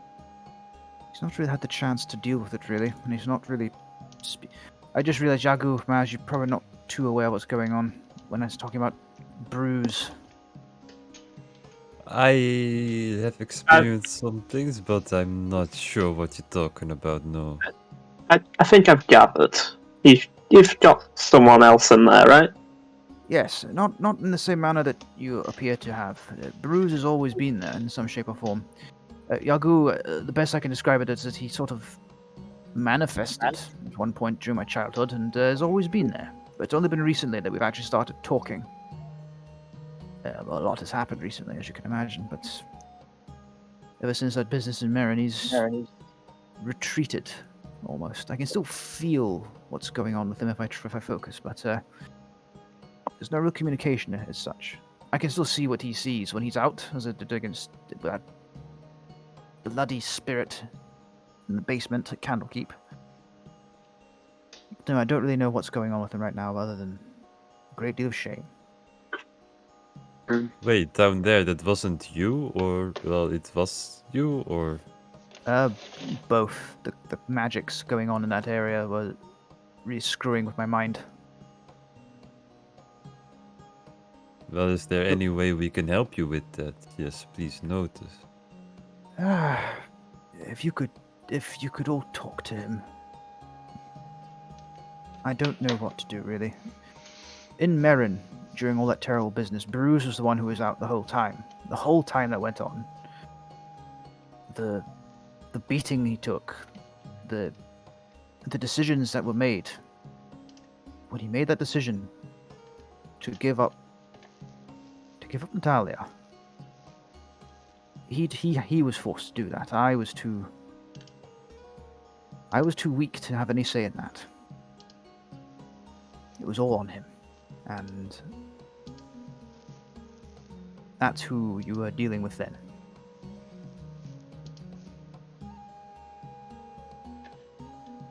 And if I had to guess, it may be something to do with that, but yeah, he won't talk to me. If we see him soon, I will. I know I will talk to him. Thank you, Aki. Right. Well, this got rather maudlin. You wish to go to the other chapel, to Eldath, Yaku? I think I prefer to do it after a good night of sleep. It's already starting to get late, so I think I prefer to get one good night of sleep before I will go over there, if you don't mind. Of course. Alright. I guess as you make your way and you find your a tavern or an inn to stay in, you rest for the night. Please mark off 2 gold for the 4 separate rooms. Otherwise, you can share rooms if you want. I prefer separate. Separate? Okay. Yeah. I'm definitely taking separate. I will say, as it gets pretty late in the night, I want to do something quickly. Of course. I'm gonna take out the mirror, maybe a few minutes before midnight, just so it resets within a few minutes. I assume that's how it works. I've never used one of these once a day things. It'll probably just reset by the time I've rested. You will know that it resets at dawn as magical items. So by the time tomorrow it will be. Yeah. I'll pull out the mirror and I'll just hold it up and just kind of say, Ruin, I figured out your little trick. You can respond to this, by the way. I can't respond back, though. That's it. Whoa. Huh? What? As you are in your room, Ruin, it's late in the evening. For a second, you just look towards the window that is closed at the moment, and in the window you see like a puff of smoke, like a huge, and then in the middle of it you see the face of Mas as he tells you that message. Like, hi. Maz, the secret, Ziggy, the secret is there is no secret. I think he already responded, so I don't think I got that. I don't know. Yeah, and then you will see in the mirror as he responds. You see on the mirror, you see the same image, like on the smoke in the mist, but the face of Ruin as he gets close to the window.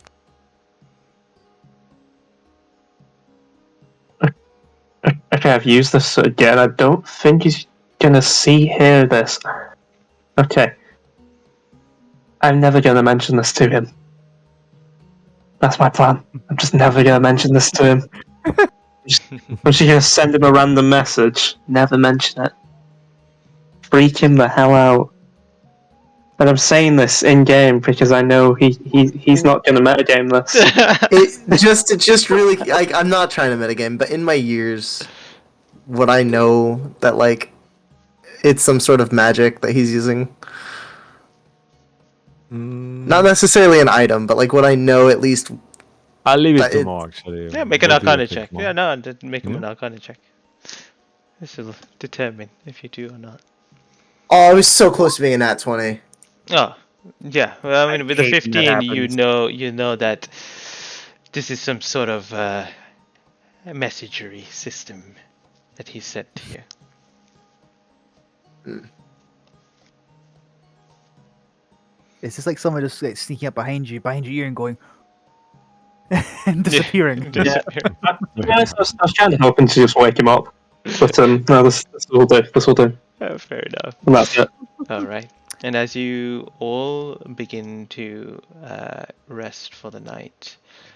Can I do one more? Oh, thing? yeah. Sorry, let's put the music up back up. Yeah, go ahead. Go ahead. Yes, this is the final. Sorry. Yes. Well, alone in his chamber, Joku will sit on his bed and he will be tapping his light staff of her staff of healing, and he will rub on it on the top of it, and takes a deep breath and a very, very deep sigh, and I'm sorry for what I'm about to do, but I just need to know. I'm so sorry for advance. And I will carve the star symbol that the being from the from my dreams showed to me. I will carve it into my wrist, and I will just whisper in it, "Mother, I need to speak to you once again." And I will just lay in my bed and try to fall asleep again. And as the blood trickles from your hand and the symbol engraved in there, you slowly fall into the slumber and into a sleep. And as you do, we will leave it there and continue this in the next session. And find out what happens there. Yagu! Welcome to the dark side. No! Andy can't take any more betrayals, man. Amazing. That was really good. Yeah, Nice. that was so good, Mo. Okay. Thank you for you guys as well. You guys, say like always, thanks for our awesome players and our awesome DM as well. Amazing. Yeah, towards you as well. Where are you? There you are. Yes, you as well. Thank you. And I enjoyed. Thanks for the. Sorry, guys, that you guys. Well, Yeah, mostly I'm sorry. towards Andy that he didn't have his screen on to see the stream and missed out on the other ones. Apologies. I didn't realize that when I did it and stuff like that. But it was fun, you know. Yeah, we got a couple of inspirations here and there and stuff, and a little fun idea. But I hope you all liked it. Thank you very much for watching. Whoever's watching at home and watching it in the stream. Thank you to Darren Curtis for his amazing music that we've been playing through the streams, as well as James Webster for his art that we throw in that we use in this campaign and the other campaigns as well. And I guess until next week, we will be here on Sunday to kind of what are we doing on this Sunday? It'll probably be a one shot because Cisco is a little bit away on a little holiday. Yeah, I'm sorry, guys. I'm gonna be on holidays. I'll still be in chat and try to get as much as possible into the game as I can. But yeah, Mo is gonna do a scary one shot for y'all. Zombie apocalypse. Time to rock and roll. But yeah, and hopefully we see you on Sunday, and then or on Tuesday once again to this to continue on to see what happens next. Thank you very much, everyone. Have a great week, and see you next have week. a great week. Bye bye. Yeah, Bye, thank everyone. you. Bye. Thanks for your support. Bye bye. Take care. All the best.